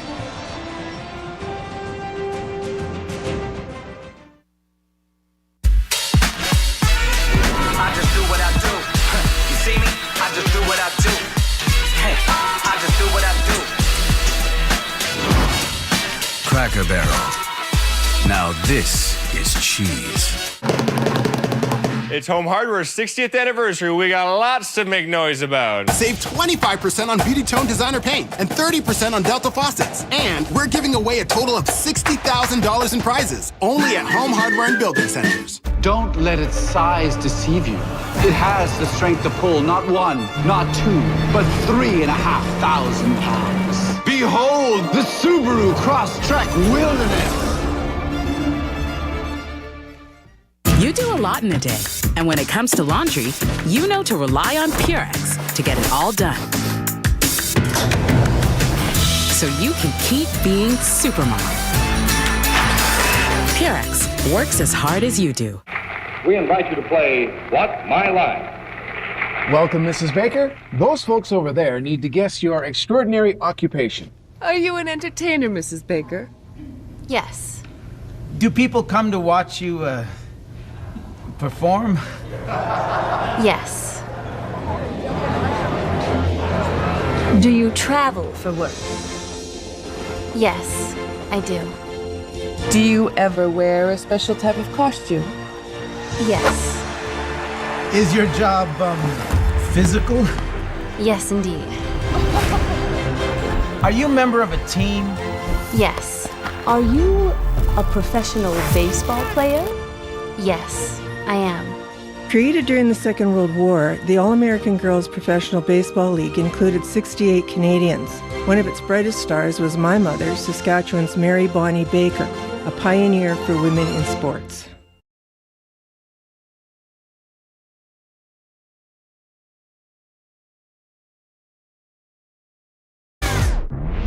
Get relief fast.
'50th Kentucky Derby.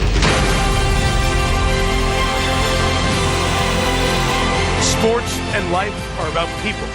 But when great people end up at a phenomenal place, it lifts their accomplishments. And this place is the perfect spot for the horse race in America. It is refurbished, it is fabulous, and it is packed. 156 at Churchill Downs on this first Saturday in May 2024 to see who will win this milestone, this 150th Kentucky Derby. They're all crowding to the rails to have their moment, their spot to see and watch history unfold for the next mile and a quarter. The horses have made the turn back.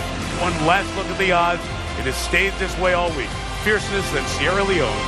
Forever Young and Changing Freedom the next two. On through 3 horses between 10 and 20 to 1. And all the way on down to Granville the first. Now the longest shot on the board at 48 to 1. The trophy, the garland of roses await. The horses start to head towards the gate. So let's share a moment here and talk about final thoughts with the horses. Randy, I'll begin with you and begin with the favorite, Fierceness. It's all about the start. If he breaks well, we think the most likely pace scenario is Dornick on the lead, Track Phantom right there, and Fierceness a close third. But I tell you what, if you're Johnny Velasquez, you're sitting on the best horse. He has speed. Sometimes it's better not to get cute and just go to the lead. It's going to be an interesting run to the first turn. $2.3 million to purchase Sierra Leone. Jerry, almost everything we've seen from him, he's been worth the money. He has. He's so consistent, Mike. He always comes to that run. As they come from behind horse, he needs to get into that first turn without getting slammed around and not have a lot of contact. So just a smooth early trip for Sierra Leone and hope for that punch down the backside and around that final turn. As they start to load, Randy, a thought on the third choice, Forever Young at 6 to 1. And very talented. Could this be the year for Japan to finally break through in the Kentucky Derby? There are 2 options from Japan, a country that has continued to show more interest in this race. It's right around 8 a.m. in Tokyo right now. Whose stories are going to be? Larry Demerit, trainer of West Saratoga. He started watching this race in the Bahamas. He's been fighting cancer for a couple of decades. Now his moment, his chance for a moment of a lifetime. That man's had a lifetime of great moments. Could Dwayne Lucas win one more at age 88? We mentioned Japan in that story. Yoshito Yahagi, what it would mean if Forever Young could cross the wire first and win. And then there are guys who've won this race before, but it would mean so much. Guys like Todd Pletcher, who's won a couple, has conditioned horses in voluminous numbers like no other trainer. Can he win one for Mike Rapoli with fierceness? Set for the Derby, and with the call, here's Larry Colmus. All right, thank you, Mike. My binoculars are glued to fierceness here because his start is definitely very important. Just a couple left to go into the starting gate, and the last one to load will be Epic Ride, who drew into the race earlier in the week, and he's about to take up position in the outside stall. Fierceness has been okay so far, standing well in the gate as Epic Ride starts to move up to that last of 20 positions in the starting gate. He's coming forward and in, and they're all in line.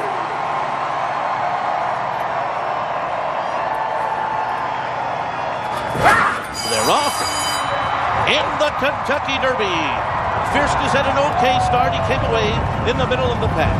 Track Phantom will go to the early lead, and now John Velasquez gets Fierceness into the mix. Stronghold is there. Epic Ride goes up on the far outside. Just Steel is close up to as they race past the first time.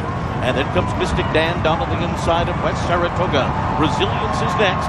Then comes Society Man on the outside of Just a Touch. Catalytic along the rail. Dornick is next, saving all the ground into that turn. Then comes Catching Freedom, Domestic Product, Rambo the first. Then Japan's Forever Young down on the inside. Sierra Leone has 3 horses beaten. They are T.O. Password, Honor Marie, and Endlessly. So this important half mile coming up here.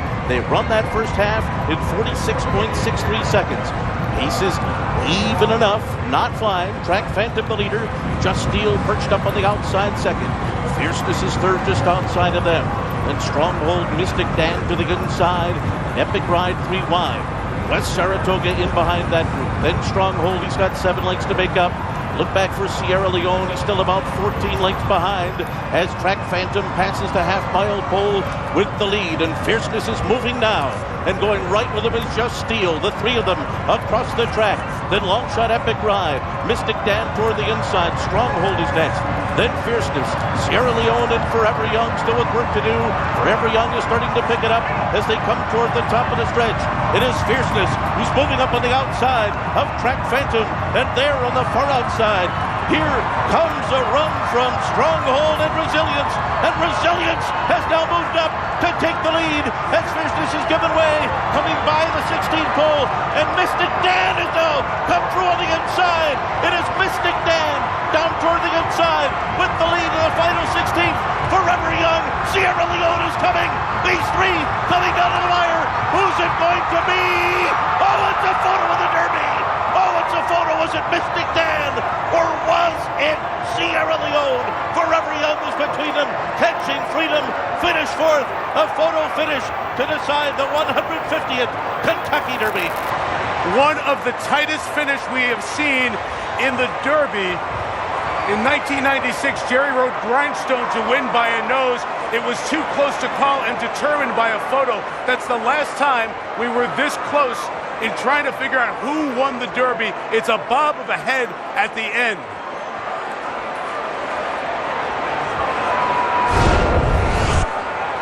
We get a tight look now at the finish as the 3 come down towards the end. It looks like Mystic Dan on the inside. Nose, by a flared nostril, but obviously that's a very, very subjective and unofficial thought. Mystic Dan on the inside. It is the mirror there that will get the photo. So at the end there, as you watch them bob, that's the only look that's right down the line. And that dramatic finish here. One more look at the very end. The mirror is where we're looking. Mystic Dan was the horse holding off the other 2 at the end. And a brilliant decision by jockey Brian Hernandez to force his way through on the rail as he turned for home. That was the difference, Mike, in winning and losing. And if it's Mystic Dan, It is the Oaks Derby double. The Kentucky Oaks, the top race for the 3-year-old fillies, held yesterday in front of 100,000 plus here at Churchill Downs. And if it's Mystic Dan, then Kenny McPeak and Brian Hernandez Jr., trainer and jockey, have done the first Oaks double since Ben Jones in 1952. So you saw Brian Hernandez looking up at the replay of the slow-mo finish. He thinks he got it. Congratulations, Tom. All clear. Jose Ortiz came over to greet him. We just watched it on the replay. They saw the same thing we did, yes. But the numbers have not yet gone up on the board.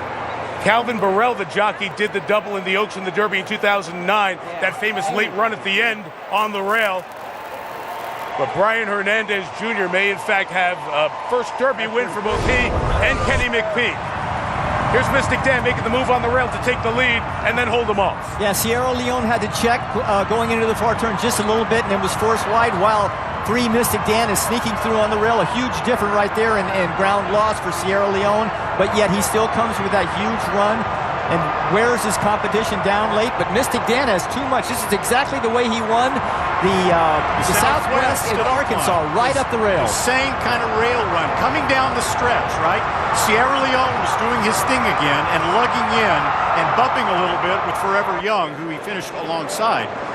That didn't help him any, but wow. Kenny with Kenny McPeak. The draw helped us a Hey, lot. with me is Kenny McPeak. Kenny, congratulations. Thank you. I mean, they haven't posted it yet. You don't assume anything in this business. But Brian just did an amazing job. I mean, just a brilliant jockey and ride. I mean, you know, the draw helped us from the beginning. We talked about that when I was shocked Dornick broke bad. But Brian is amazing. You know, probably one of the most underrated riders in racing, but not anymore, right?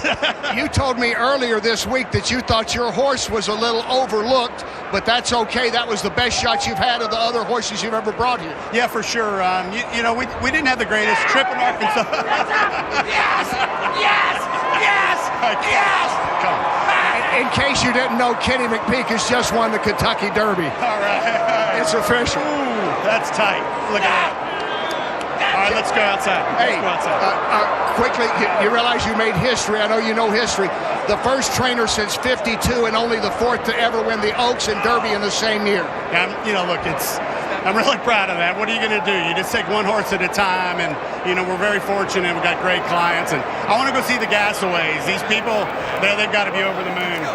Come on. Congratulations, Kenny. Thank you. All right, let's go to Donna. Brian, you've been riding horses since you were about 10 years old. Professionally here in Kentucky as a jockey for 20 years. It took you 20 years to win the Kentucky Oaks, and then your finale is the Derby. Congratulations. Thank you, Donna. This is unbelievable. That was the longest few minutes I've ever felt in my life, waiting for them to hang that number up. It was exciting when we hit the wire, but I wasn't sure if we won, so it was quite a rush to sit here and wait for it. You come from a family of jockeys, your father, your brother, your sister. Does this feel like a huge celebration for the Hernandez family? Yeah, this is a lifetime achievement. You know, this goes to our whole family. You know, we've all worked our lives off of this, and it's hard to describe what kind of feelings this is. You know, I always told myself I was never going to step into the Derby winner's circle until I can do it on the back of a horse. So now to be able to live that dream that when I was a 6-year-old kid riding my bike around my grandparents' farm, telling them all I was going to win the Kentucky Derby one day, and here we are. You just won the Kentucky Derby. So Kenny McPeak said that you're one of the most underrated riders in America, but now the secret is out. A lot of times you ply your trade here in the valleys, not too many peaks oftentimes, so there's a lot of days that things don't go well. So what's this day feel like compared to all that? Was all the work worth it? It surely makes the last 20 years of getting up at 5 in the morning and finding horses to ride and people giving us opportunities to have it all come to fruition on a day like today and yesterday. It's hard to put into words, and it's going to probably take about a week for it to sit in before we actually realize, hey, we won the Kentucky Derby and Kentucky Oaks in the same year. Brian, you're about to walk into that winner's circle. Congratulations. Thank you, Donna. Thank you. Mike. Pretty cool, Donna. You could just hear from him. Dream of a 6-year-old kid riding a bike. comes to a reality. In his 5th opportunity, never finishing the money at the Derby. We are still waiting the official photo from Churchill Downs. Ben, love you. Let you share that with your family there for a moment, Brian. The unofficial order we have is Mystic Dance, Sierra Leone, Forever Young, Catching Freedom, TO Password, 3, 2, 11, 4, 10. The unofficial order will get you the official and the photo momentarily. No excuses for the favorite, right? Fierceness. He didn't break that sharply, but then he put himself in a good position and backed up badly. I think he finished 15th across the wire. The pace was normal for him. It was honest, but not over the top. Sierra Leone did have a little problem in the far turn as he's trying to weave his way through horses. He had to check just a little bit and then forced around everybody. So you could make a case that Sierra Leone was the best horse. I mean, Chad Brown came this close to winning his elusive Derby, standing by with Nick Luck. Well, that won't be too much comfort to Chad Brown that he might have had the best horse in the race. Chad, how tough is that to take? Well, you get being a nose in a Kentucky Derby. It's a tough one, but it's professional sports, and when you're at this level, you're going to win some and lose some, and oftentimes it's a game of inches. And this is the closest you've come. You've had Zanin run well. You've had Good Magic run exceptionally well. How much belief now, moving forward, do you have in this horse? Oh, wow. He's a tremendous horse. He's nearly undefeated, this horse. He hasn't lost by much both of his defeats, and I'm just so lucky to have him. I'm so proud of his effort today. The horse did everything we asked him to do, and it just came up just a little bit short. But hats off to the winner, and Ken McPeak having built the Oaks.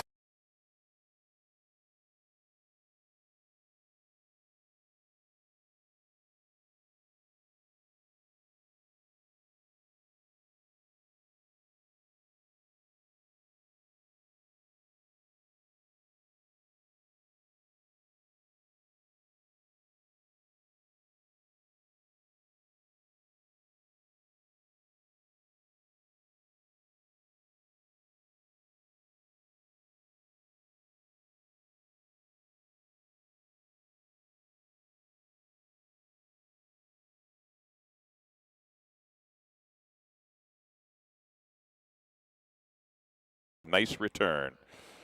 To field of 6, $4,000 claimers. And on 2 lifetime, their fillies and mares going 6 furlongs. Well, a very exciting finish. 3 of them at the line in the Kentucky Derby. Couldn't have been any closer. Mystic Dan, Sierra Leone, and Forever Young. All 3 were very good, and there was only a few inches separating the top 3 in the Kentucky Derby. Every year you want a great race in the Derby, and we certainly got one this afternoon. Well, here's the one. This is Texas Legacy for trainer John Snow. Leary Seacharan. He's not going to be near she's not going to be near the lead. Going to definitely settle from off the pace, but she has the best off the pace move. So if there is a bit of a pace duel, she's the one that's going to come flying late. Don't think she should be 9-1. She definitely deserves more respect than that. Look for Texas Legacy to definitely be in your tri-actors here, and I think you need her in your pick 4s. Number 2 will be Peterson Landing. We don't have a lot of time here, but Peterson Landing's live in this spot, number 2.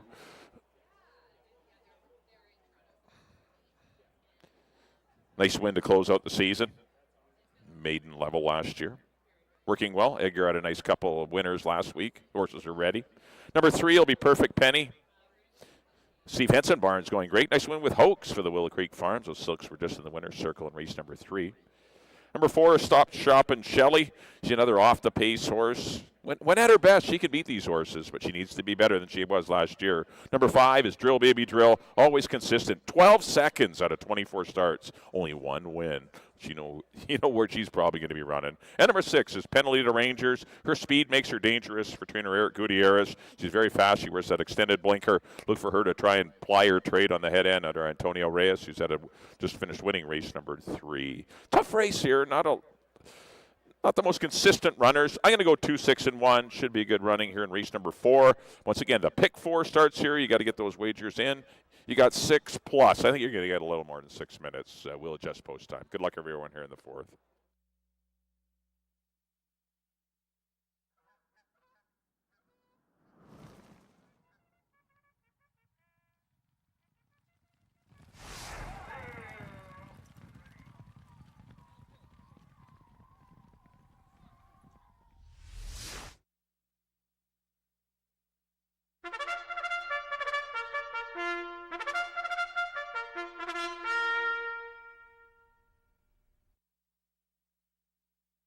The horses on the track at Hastings for race number 4.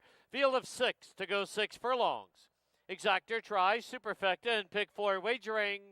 Post time in 5 minutes.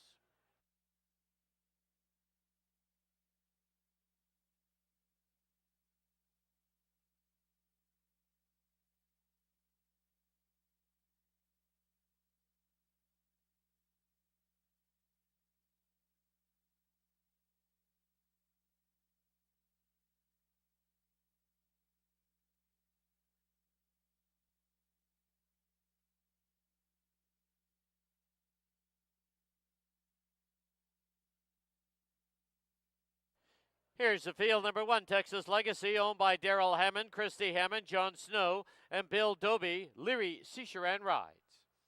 Number 2, Peterson Landing, owned by the Todd Mountain Thoroughbreds. Amadeo Perez takes the call. Number 3 is Perfect Penny, owned by the Willow Creek Farm. Silvino Morales up. Number 4, Stop Shoppin' Shelley, owned by Dimitri Tapouzis. The rider Chris Mamdine. Number 5, Drill Baby Drill, owned by Win Racing Stables. Kemal Santo aboard. And number 6, Penalty to Rangers, owned by the Geo Stables and Alexa Ramirez. Antonio Reyes in the saddle.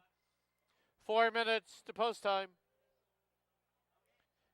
All right, once again, let's go down to the paddock and Bailey Williams.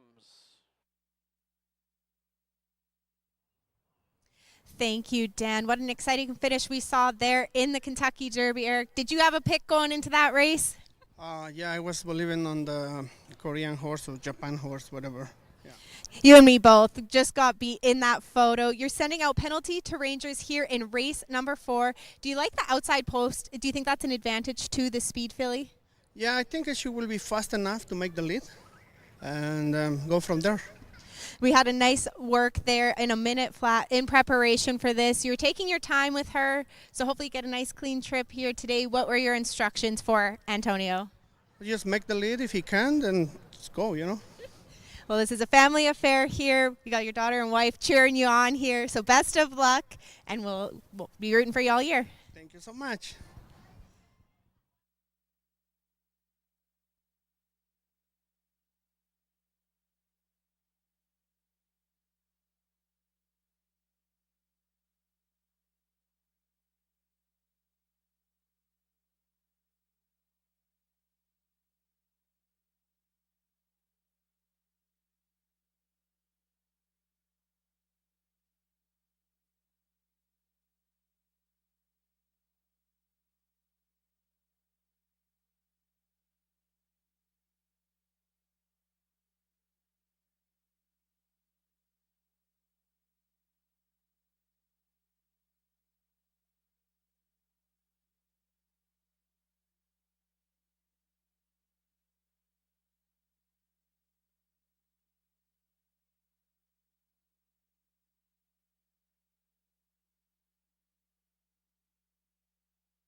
The horses are approaching the starting gate.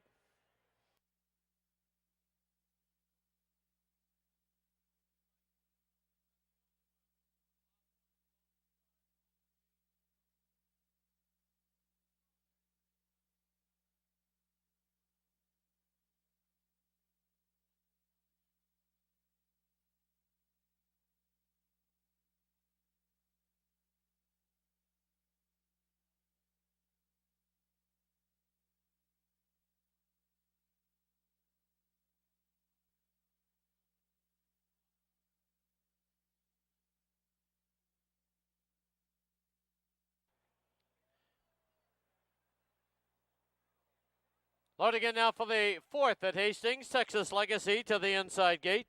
Peterson Landing, your 6 to 5 choice. Gate 2. 6 in. They're at the post. There they go. Closely bunched. Peterson Landing trying to gun for the lead, but from the outside, here's Penalty to Rangers taking command. Drill, baby, drill right there. At the rail now is Peterson Landing. On the outside is Perfect Penny as they go to the clubhouse turn. Penalty to Rangers now zips away by 2.5. Drill, baby, drill. Sits second by a length and a half. Peterson Landing third. On the outside is Perfect Penny in fourth. 2.5 for the back is Stop, Shop, and Shelley. The early trailer, Texas Legacy, about 8.5 off the lead. As they run into the far turn, the opening quarter, 23 flat.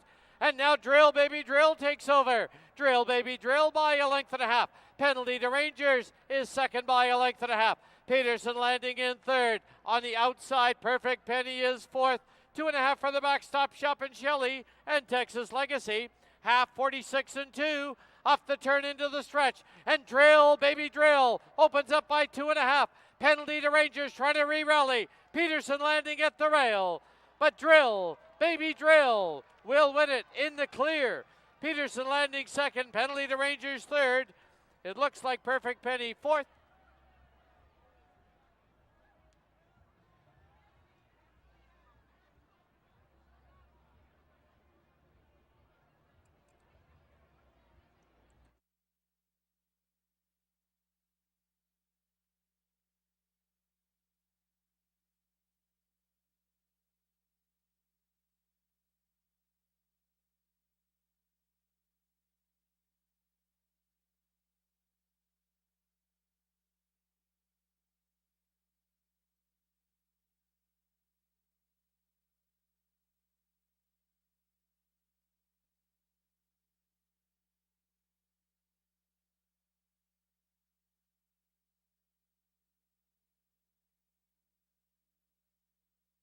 On the board, the unofficial winner, number 5, Drill Baby Drill.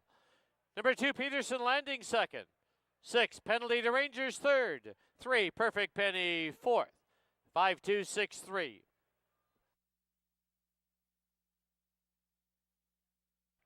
And once again, the result from the Kentucky Derby, it's now official, was 3, 2, 11, 4, and 10.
Into the winner's enclosure, the winner, the fourth, number 5, Drill, Baby Drill.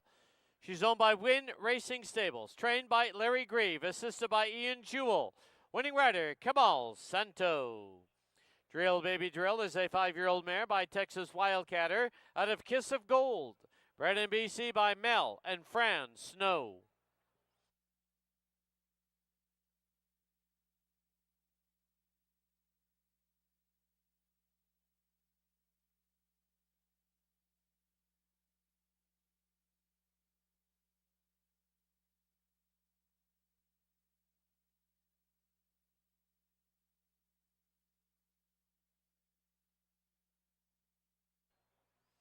The result is official.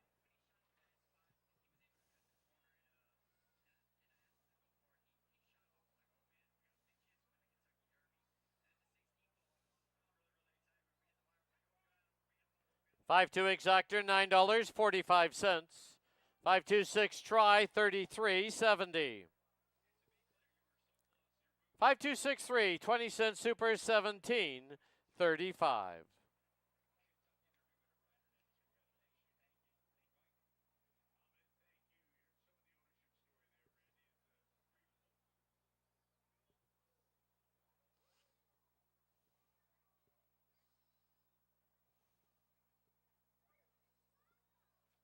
Final running time for the 6 furlongs, 112 flat.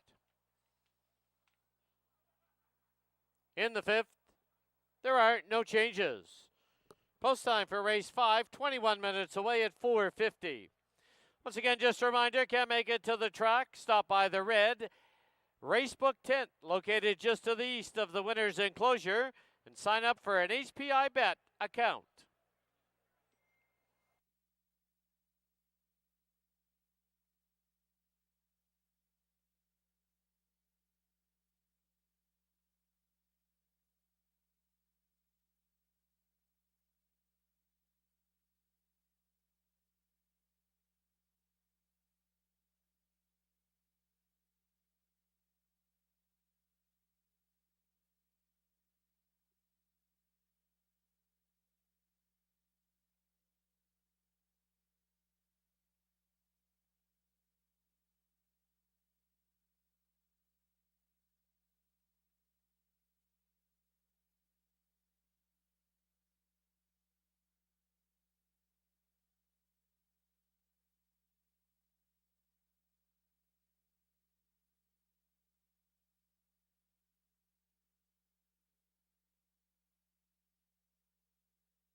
All right, welcome back to the paddock here at Hastings. Lost my headset there. Windy up here. All right, got a field of 8 here in race number 5. Fillies and mares haven't won a race this year. They're going to go 6 furlongs, exacta tractor, superfecta, kick off your late pick 3.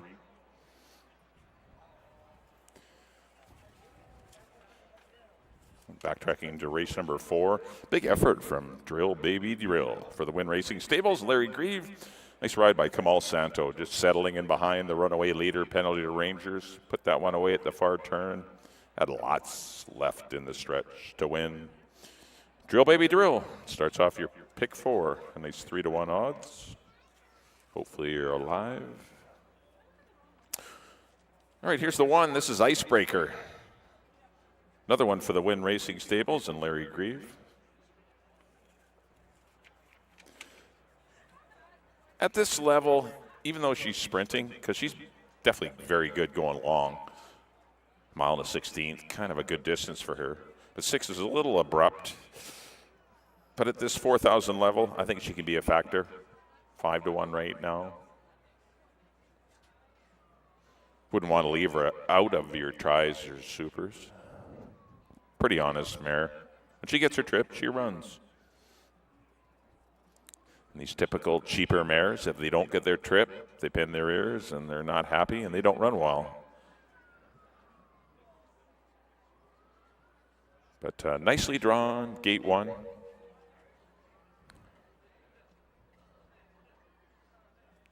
Kamal Santo looking for back-to-back wins. 6-1 on Icebreaker. Number 2 will be Star Finality.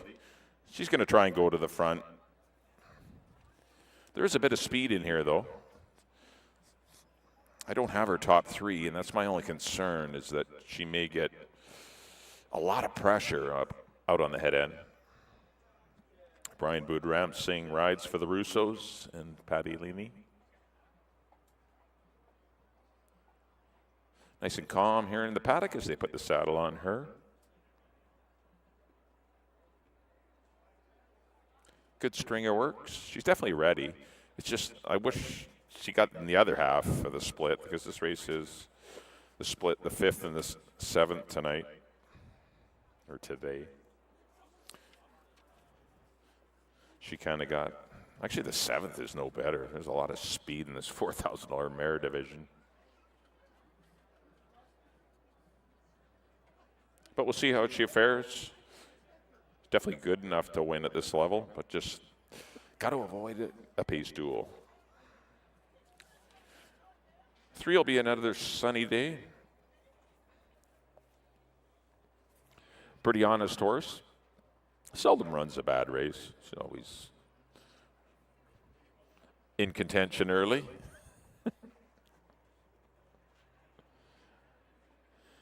Amadeo Perez will be aboard. She's come from off the pace before. She let the speed go, sit 3rd. She can win from there. Her best races are usually when she's fresh. First few out of the box are generally her best off the layoff. Class C mare. Dino's done a good job with her. 4 will be Texas Humor. When I'm on this horse, she runs bad. When I'm not on her, she runs good. I have no luck with Texas Humor. But there is enough speed in the race to make her a player, because she's an off-the-pace horse. And you're getting the right price. If you're going to play this race and you're shopping around in a race that's this competitive, you want to get some value. And even though I didn't pick Texas Humor top 3, I would not talk anyone off of playing this horse at 12-1. Silvina Morales will be aboard. 5 will be Ari Cara. Not crazy about the 9-5. I didn't see that coming. But when she runs her A race, she's tough to beat. She's been training well this spring, and probably faster than most in here, so I think she should be able to find her way to the lead. If she doesn't, then she's in trouble. Then she becomes a very vulnerable 9-5 favorite. But I did go to Ari Kara, Rich Balgobin. Already had a winner today. Nice to see him in the winner's circle. Good hard-working kid, does a lot of work for the Mavens. 9-5 on Ari Kara. 6 will be back zone for Hall of Famer Harold Beer. Where is she? There she is, not right in the toe ring yet. It's in the stalls for Hall of Famer Harold Barabee. Another one perhaps off the pace. Can't go out there today. It's just front end's going to be crowded. Going to need some luck to win. If you get lucky, you're 16-1.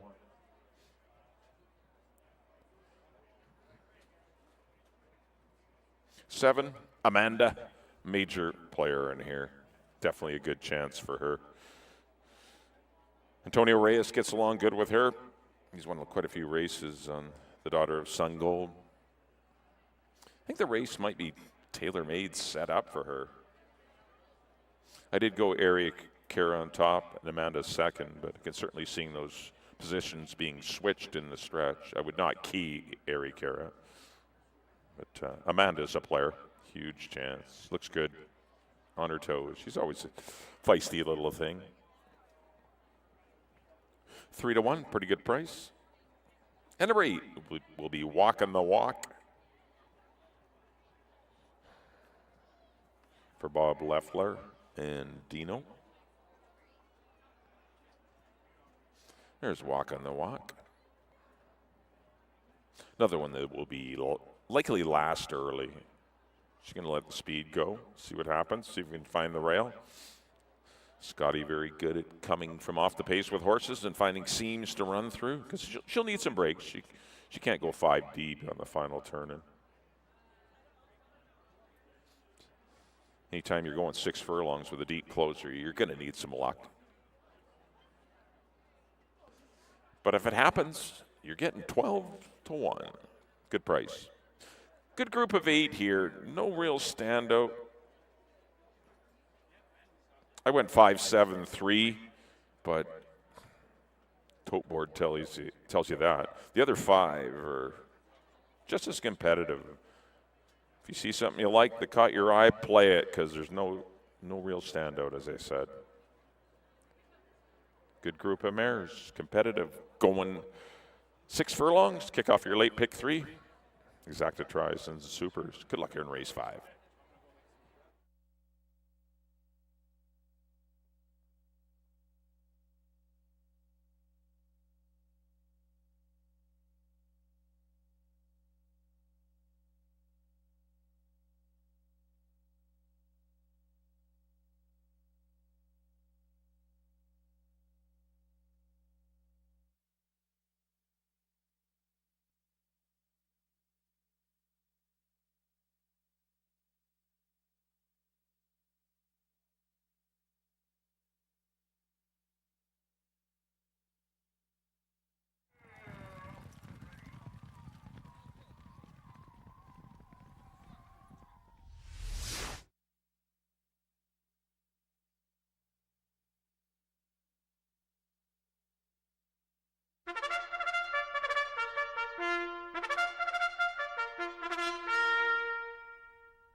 The horses on the track at Hastings, race number 5, field of 8 to go 6 furlongs.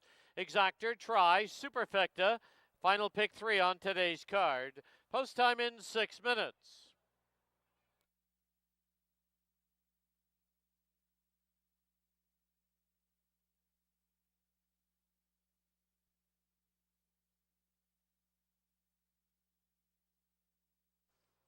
Here's the field. Number 1, Icebreaker, owned by the Win Racing Stables, the rider Kamal Santo. 2, Star Finality, owned by Joe Russo and Gloria Russo, Brian Budramsing in the tack. 3, Another Sunny Day, owned by Bob Leffler, Brian Killens, and Gord McCormick. Amadeo Perez rides. 4, Texas Humor, owned by the G.O. Stables and Alexa Ramirez. Silvino Morales aboard. Number 5, Ari Kara, owned by Robin Sheena Maben. Ridge Balgobin takes the call. Number 6, Backzone, owned by Fred Kwan and Sheldon Kwan. The rider is Curry Powell. 7 is Amanda, owned by the Dreamtime Stable. The rider, Antonio Reyes. And number 8, Walking the Walk, owned by Bob Leffler. The rider, Scott Williams. 5 minutes to post time.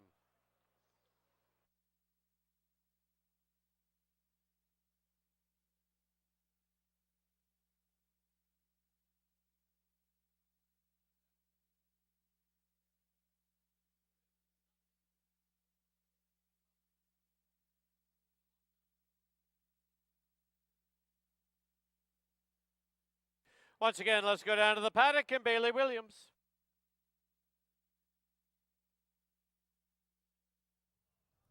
Thank you, Dan. Just 4 minutes away from race number 5, a full field of 8 to go 6 furlongs. We have trainer Larry Greaves here sending out the rail horse Icebreaker. You won the 4th race, going for back-to-back. How do you like your chances here with Icy? Icy, she should run good. There's speed in here and she comes off the pace. I think she'll run really good today. Well, we hope she does for you. You have some moral support here from Tasha. This was one of the original Win Stables horses. How is she in the barn to keep around for you? She's good. She's like a little pet. And we all need a barn pet and mascot. So best of luck to you guys in here and hope you get back-to-back victories. Thank you.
Key West Ford reminds you there are just 2 minutes left to place your wagers at Hastings.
The horses are approaching the starting gate.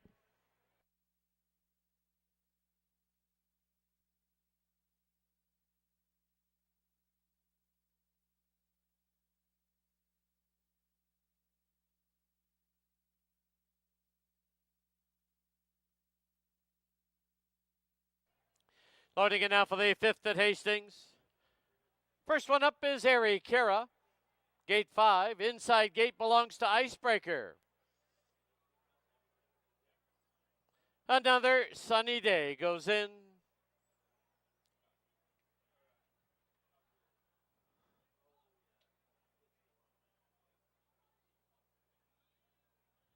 Star Finality, Texas Humor. Back zone, gate 6. Amanda comes forward. The outside gate, Walking the Walk. 8 in, they're at the post. There they go. Hustled off for the early lead, it's Airy Kara. And Airy Kara has a short lead. Moving through on the inside here, Star Finality. Having to check out of there was Another Sunny Day. Down towards the inside comes Icebreaker in 4th. On the outside in 5th is Texas Humor. The 2 back markers now are Amanda and Walking the Walk. As they run past the half-mile marker, opening quarter in 23 and 2. And as they head down the backstretch, it is Airy Kara on the inside, on the outside, back zone. They're matching strides. 3 lengths back is Star Finality in 3rd.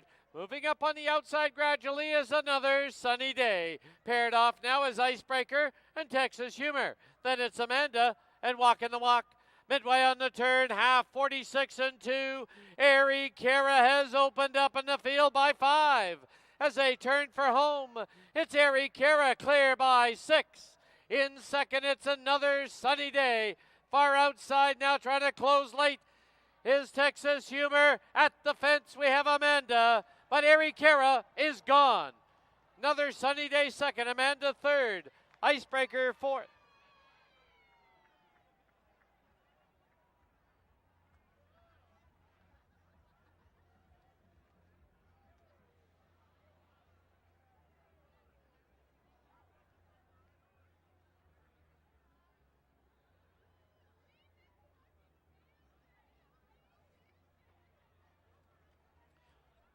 On the board, the unofficial winner, number 5, Airy Kara.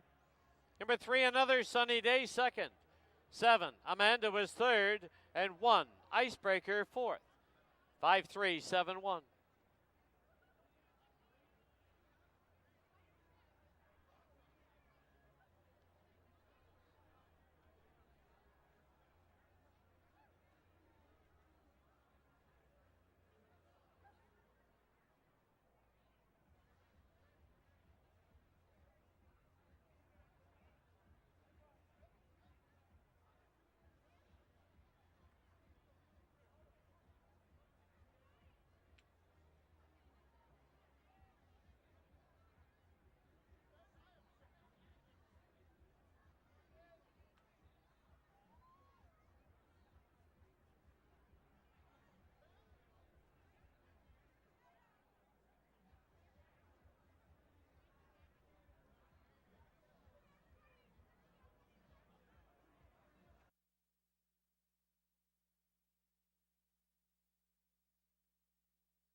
Please note the inquiry sign has been posted. Please hold all tickets. We have a steward's review as well as a rider's claim of foul. The rider aboard number 3, Another Sunny Day, Amadeo Perez, has lodged a claim of foul against the unofficial winner. Number 5, Airy Kara, alleged interference away from the gate through the stretch the first time.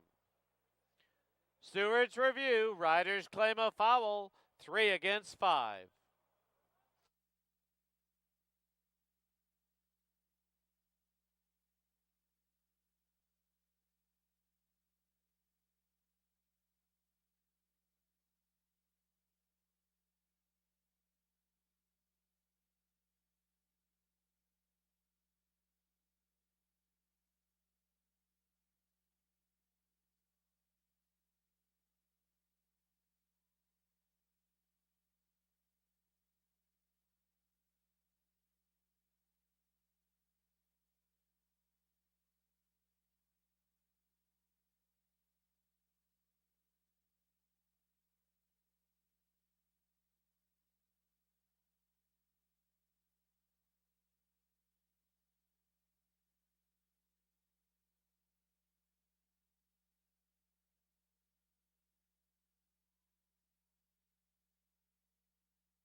Please note the riders climb up foul has been disallowed. There will be no change.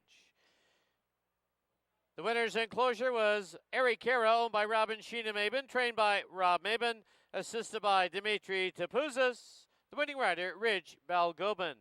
Eric Kara, a 6-year-old mare by Majestic Perfection out of Hidatsa. Bred in Kentucky by Brereton Jones.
The result is official. 5-3 exacta was 660. The try was 1490. Superfecta 1398. And the pick 3 returns $85.10. That is the dollar price.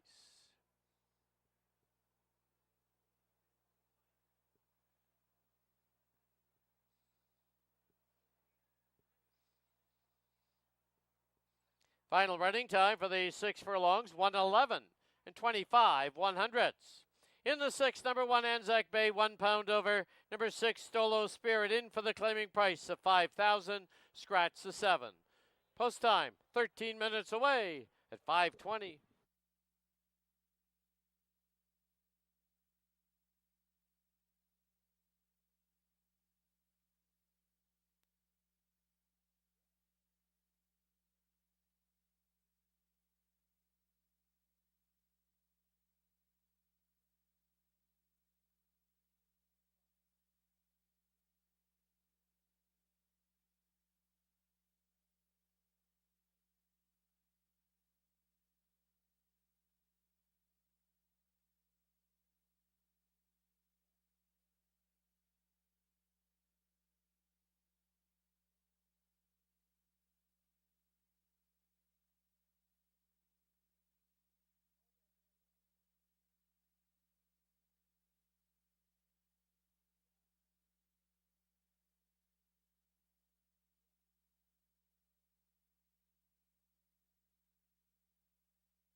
right, we're back here in the paddock, shortened paddock because they're heading out due to the inquiry. But field of 6 to kick off the first half here, late daily double. Maidens, $4,000 claimers going 6 furlongs. There's the one I like, number 1 on screen. That's Anzac Bay for Stu Spencer and Keith Peterson. This horse looks to be in a very good spot today. It is a filly going against the boys, but I'm not worried. It's not a lot of speed. She's got speed. I think she's going to be pretty tough with Amadeo up. There's the 2, that's Rick Stancer. 3-year-old tackling older. Obviously needs to be better than he was last year. Number 3 will be Dinero, off the pace type. Ran some good races last year. Number 4 will be Borrowed Equity. Couple of third-place runs to finish off 2023. Good work tab, though. This one's definitely could be a triactor horse. Number 5 is Home Run Girl. Got a lot of support at the windows. Wow, even money. Firster for Willow Creek and Laurie Henson and Steve Henson. This one could be very live in here. Not a tough spot to debut. And number 6 is Stolo Spirit for the LNS Farms and John Snow. Definitely a triactor, a possibility. One that would appreciate a little more distance. I went 1, 5, and 2. I really like 1, 5 or 5, 1. Those are the top 2 for me here in the first half of your late daily double in race number 6.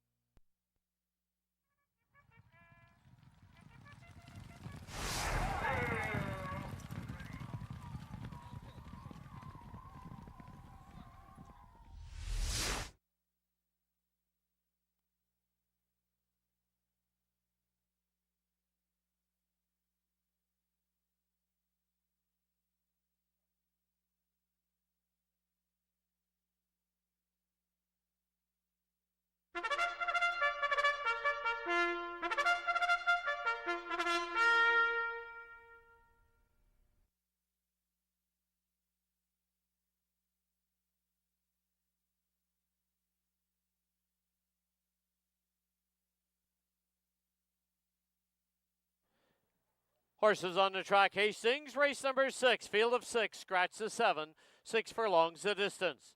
First half of the late double exactor try, superfecta wagering. Here's the field number 1, Anzac Bay, owned by Stuart Spencer. Amadeo Perez rides. Number 2, Rick Stancer, owned by the Todd Mountain Thoroughbreds, the rider Kemal Santo. Number 3, Dinero, owned by 888 Racing. Kieran Kellewan rides. Number 4, Borrowed Equity, owned by Sandra Corson, the rider Brian Budramsing.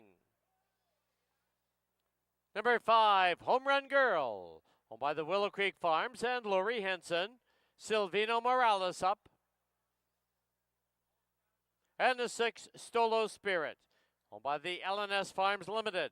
The rider is Leary Cicheran. 6 minutes to post time.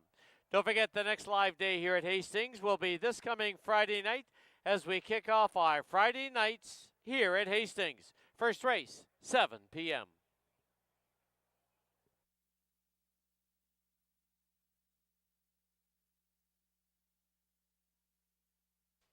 All right, time to go down to the paddock area and Bailey Williams get those 50-50 tickets out as the draw will be made.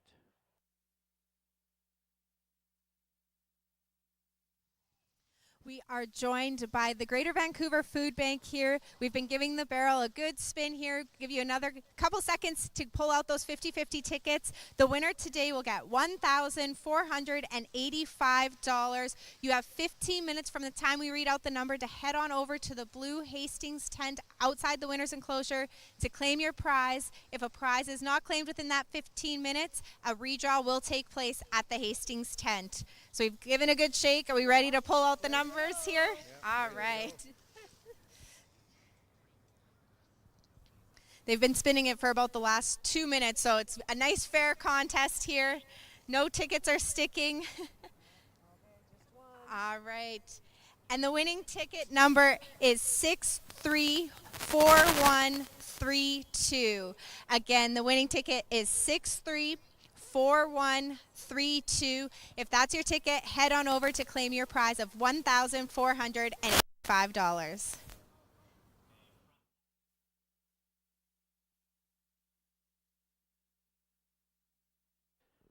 All right, once again, there's a look on your TV monitors and the big screen. The 50-50 ticket number is 634-132. It's worth $1,485.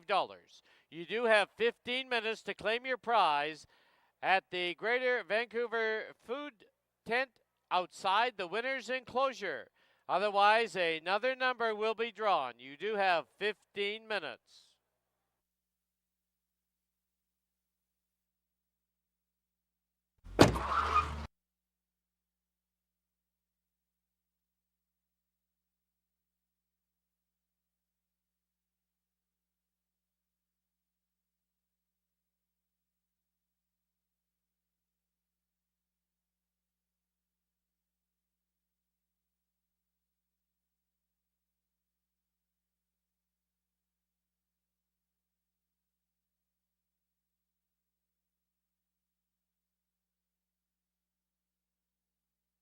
And please note, if you did not hear or see the winning number, it is posted on the whiteboard at the tent.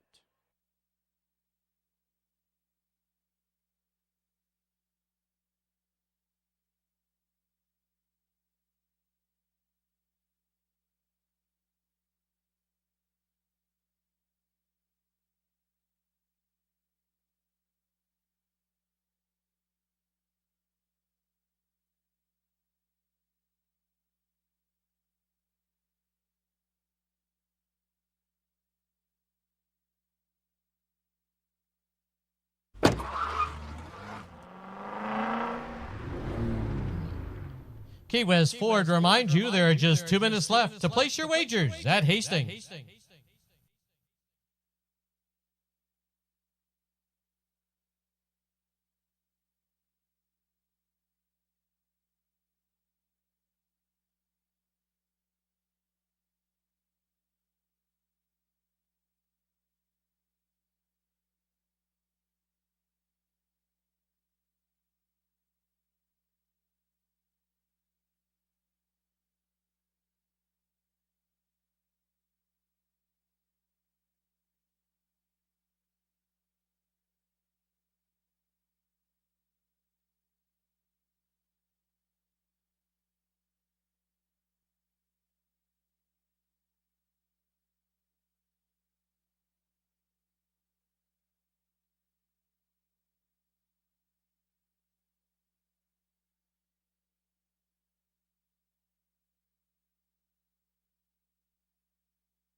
The horses have reached the starting gate.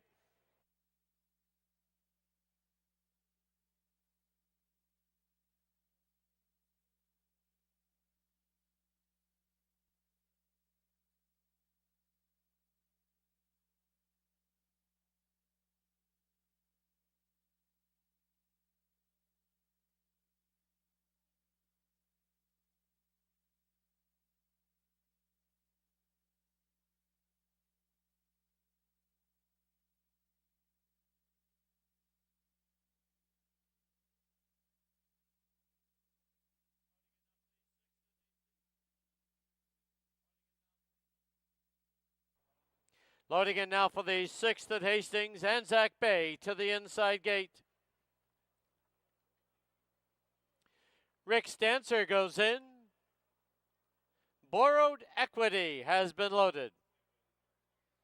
Home Run Girl. Stolo Spirit to the outside. And the last of 6 is Dinero.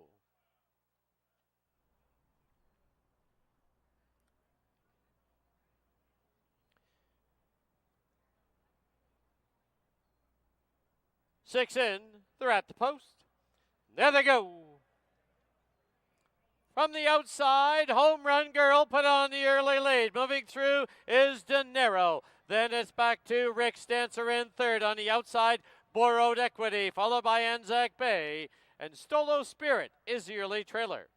Into the clubhouse turn they go, and Home Run Girl leads it by a length and a half, with Dinero chasing in second. It is Rick Stancer who's going along in third, gradually inching up on the outside. 2.5 lengths back is Borrowed Equity. Then we come back to Anzac Bay. The trailer is Stolo Spirit as they run to the 5/16 marker. Opening quarter, 24-1. And Home Run Girl with the lead now by 2. From the outside, Rick Stancer takes second. At the rail is Dinero in third. Length and a half back is Borrowed Equity in fourth. The half, 47-1. As they turn for home, it's Home Run Girl out there now by 3.5. And down the lane they come. Home Run Girl. Here's a challenge on the outside from Borrowed Equity. But Home Run Girl is gone. She'll win her debut. Borrowed Equity second. Dinero third. Stolo Spirit rallies up for fourth.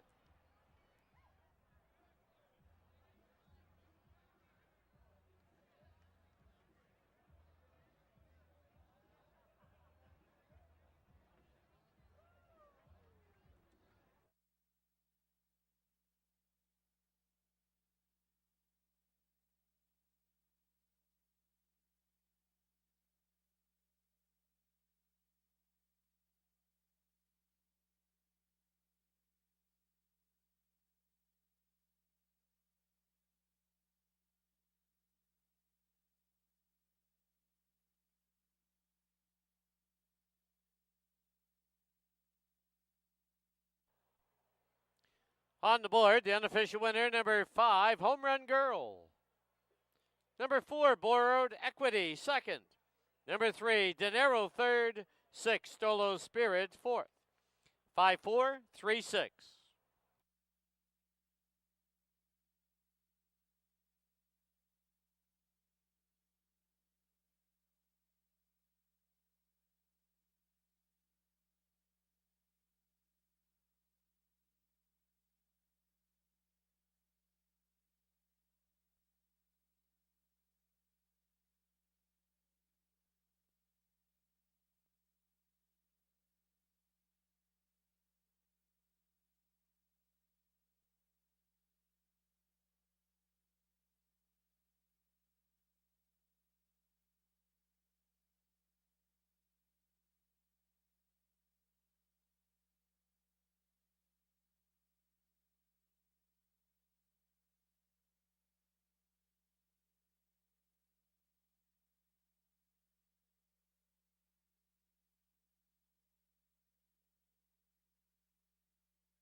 At this time, just a note that today's 50-50 winning ticket has been claimed.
Please note number 5, Home Run Girl, will not be returning to the winner's enclosure. She's owned by the Willow Creek Farms and Lori Henson, trained by Steve Henson. The winning rider, Silvino Morales. Home Run Girl is a 4-year-old filly by Bakken out of Notice Her. Bred in BC by Pat Marini and Charles Harris.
The result is official.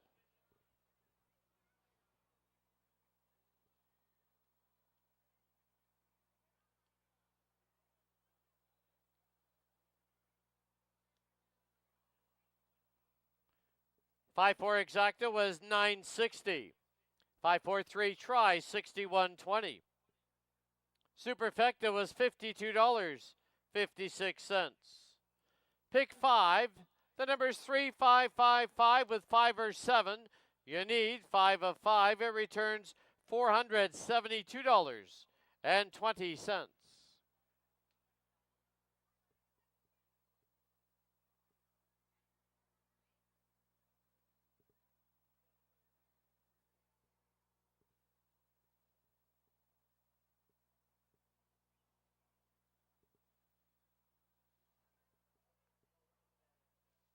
Final running time 112 and 41 100ths. Seventh and final event. We do have super high five wagering. There is a carryover of $1,053. There are no program changes. Post time 18 minutes away at 5:50.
Okay, we're back here in the paddock. Time for the 7th and final live race on our Kentucky Derby Day program here at Hastings.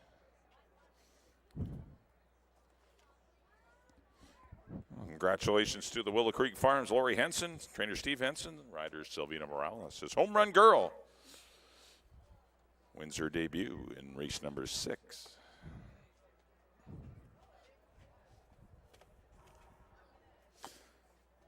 Okay, time to figure out the 7th and final puzzle of the day. Got a field of 8 fillies and mares. Going to go 6 furlongs. Non-winners of the year, 4,000 claimers. Exacta, Triacta, Superfecta. Got the Super High 5 carryover, so give the Super High 5 a shot. Got to pick the first 5 in order. Not easy, but doable. As we look at number 1, this is Richard's Command for Jordan Froelich and Dino Condolinos. This one's purchased privately over the winter. Been training well. Looks good. Antonio Reyes will be aboard.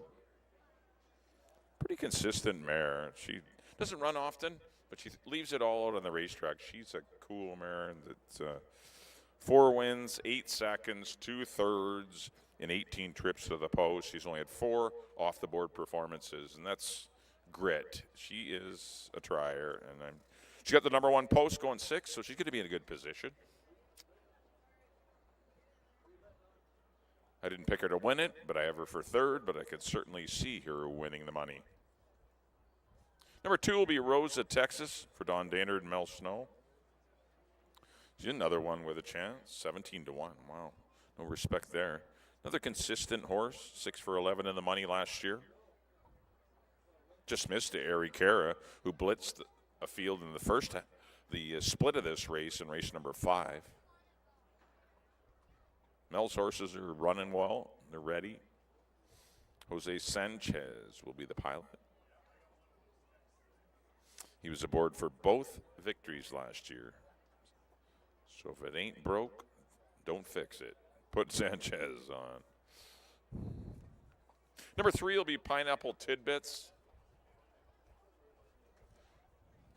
I've got her on top today. It's perhaps dangerous to take a 2-1 shot going 6 furlongs in an 8-horse field because she is better at 6.5.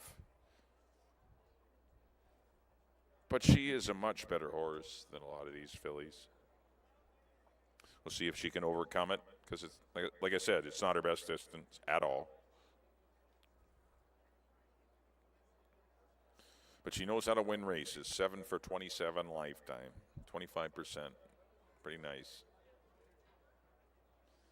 Got some pretty nice works, too. Keith's got her ready. Amadeo Perez will be aboard for owner Don Musgrove. Best of luck to the Tidbits group. Number 4 will be Lasting Light, another live horse in here. 12-1. Wow, didn't see that. Another one that wins races. She's got speed. Why wouldn't you like her going 6? I don't think you're going to get 12-1 on her. 59-4, two works back.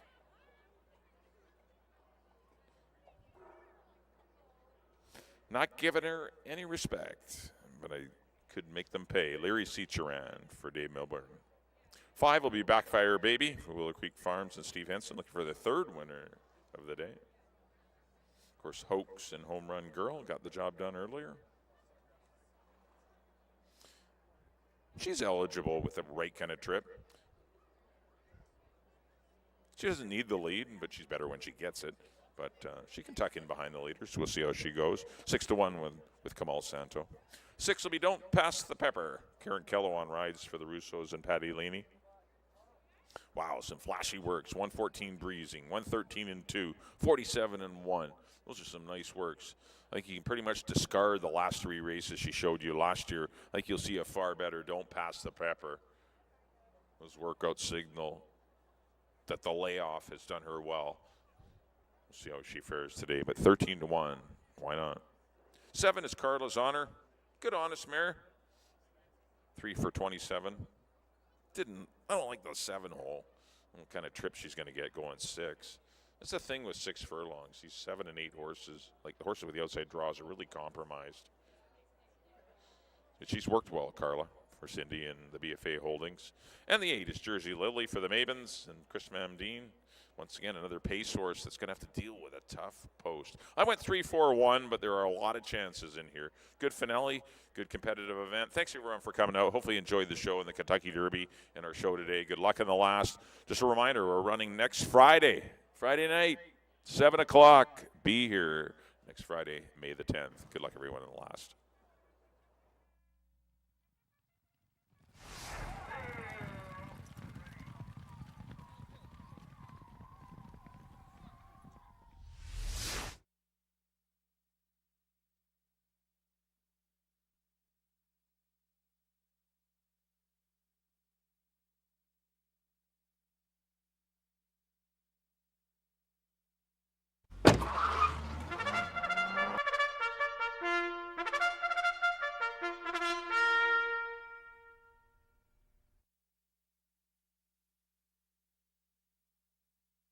The horses on the track at Hastings for the nightcap, 7th and final event. Field of 8 to go 6 furlongs. Here's your field. Number 1, Richard's Command, owned by Jordan Froelich. The rider, Antonio Reyes. Number 2, Rose of Texas, owned by Don Daynard and Mel Snow. Jose Sanchez up. 3 is Pineapple Tidbits, owned by Don Musgrove. Amadeo Perez takes the call. Number 4, Lasting Light, owned by Hastings Horsepower and the Minnaloo Stables. Leary Cicheran aboard. 5, Backfire Baby, owned by the Willow Creek Farms. Kamal Santo up. 6, Don't Pass the Pepper, owned by Joe Russo and Gloria Russo with Kieran Kellewan. 7, Carla's Honor, owned by BFA Holdings. Silvino Morales in the tack. And the 8, Jersey Lily, owned by Robin Sheena Mabin. The rider is Chris Mamdine. 5 minutes to post time. Don't forget, next live day here is this coming Friday night. Friday Night Racing returns. First race, 7 p.m. Let's go down to the paddock for the final time and Bailey Williams. Thank you, Dan. And as he just mentioned, we are back Friday night. First race is at 7 p.m. We also have a giveaway going on that night. There is a vintage Canucks jersey from the 2017-2018 season. It is signed by the team, including Hall of Fame brothers Sedins, Brock Besser, who is still going strong in the Vancouver Oilers series that kicks off on Tuesday, and former captain Bo Horvat is also on this jersey. It is 1 entry per person, and you must be in attendance to win that, and that is Friday night. We also have a early Mother's Day prize as well. You can enter, there's 3 chances to enter, win a racehorse on us. You get to be an owner in the Hastings Racing Club. There are 3 chances for that as well. We are 4 minutes away from the finale here. The carryover for that super high 5 is over $1,000 and climbing. My ticket for that would be 4, 8, 3, 1, and 7. I do think Carla's Honor will be making a good run late. I just don't think that 6 furlongs is the distance for her. We've seen the speed be able to hold, and that is my top choice in here. Number 4, Lasting Light. This mare has a lot of speed and a lot of tenacity. She's an 8-year-old mare in here. That's my top choice to finish out today's card. Thank you for joining us, and make sure you come out Friday night, first race, 7 p.m.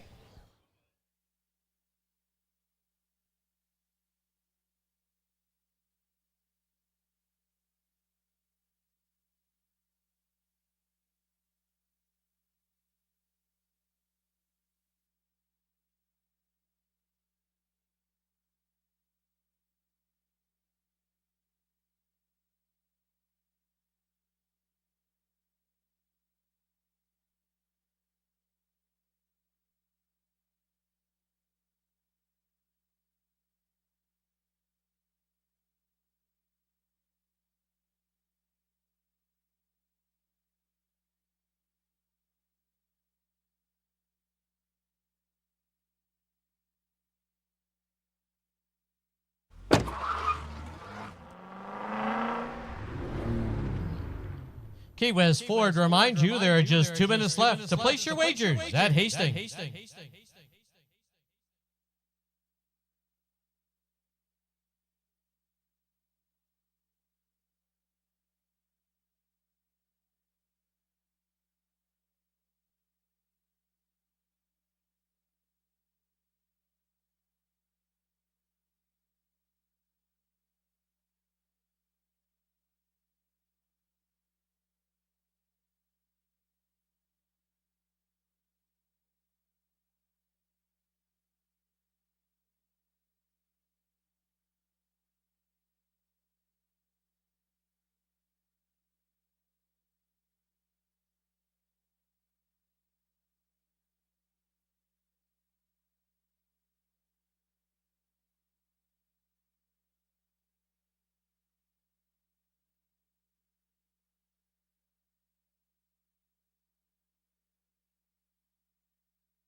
The horses have reached the starting gate.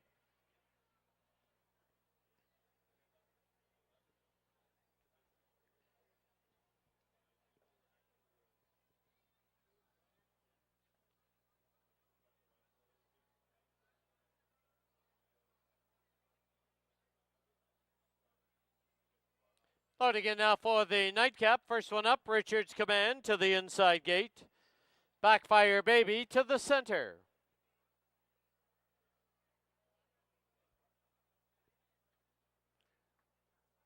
Rose of Texas to gate 2.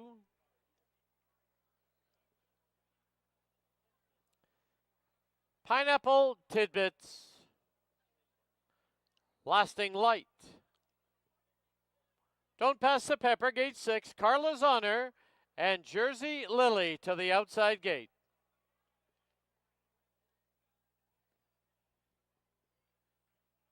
Eight in, they're at the post.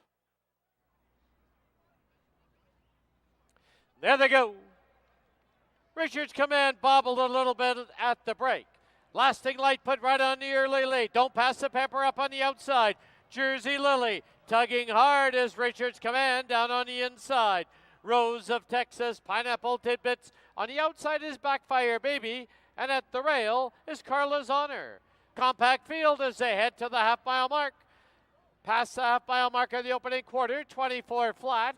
And as they head down the backstretch, Lasting Light by a nose. Right there on the outside now is Don't Pass the Pepper, making a line of 3, is Jersey Lily. 2 lengths back on the inside, Richards Command. In between them, Rose of Texas. Further out now is Pineapple Tidbits, Backfire Baby, and Carla's Honor the trailer, 7 off the lead. Half, 47 flat. As they race to the top of the lane, they're homeward bound, and they're 3 across the track. Lasting Light, Don't Pass the Pepper, and Jersey Lily grandstand side, and down the lane they come. Don't Pass the Pepper grabs a short lead. Don't Pass the Pepper, Jersey Lily. Don't Pass the Pepper to win it, Jersey Lily second. Lasting Light third. I think it might be Carla's Honor fourth over Richards Command fifth.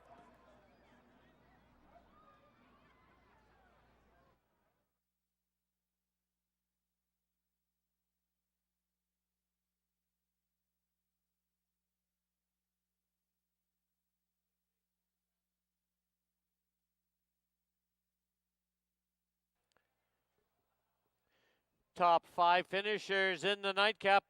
Unofficial winner number 6, Don't Pass the Pepper. Number 8, Jersey Lily second. Number 4, Lasting Light third. Number 7, Carla's Honor fourth. Completing the super high 5, number 1, Richards Command. 6, 8, 4, 7, and 1.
Into the winner's enclosure, the winner of race 7. Number 6, Don't Pass the Pepper.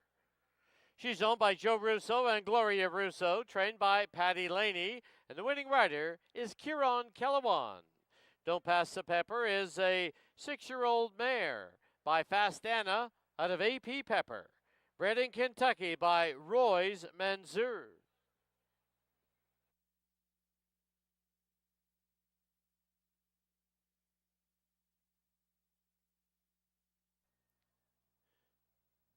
The result is official. The exactor was 54.85. The try 269.15. Super High Five was hit, returns $3,526 and a penny. Superfecta was 341.79. Late double 58.70.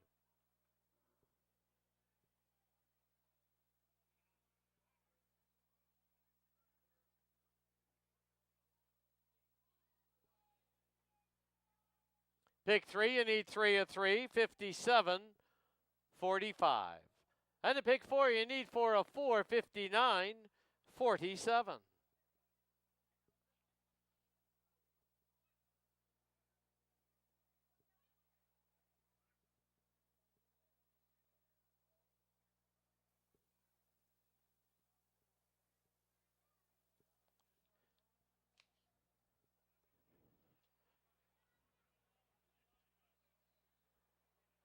That'll wrap up our Saturday Derby Day card here at Hastings. Don't forget that simulcasting continues through 10 o'clock this evening, as well as our gaming floor is open. Just a reminder, next live day is this coming Friday night. First race Friday will be 7 p.m. Come and join us for Fantastic Fridays. We hope you enjoyed your afternoon with us here at Hastings. Drive safely. Till next Friday. Good night.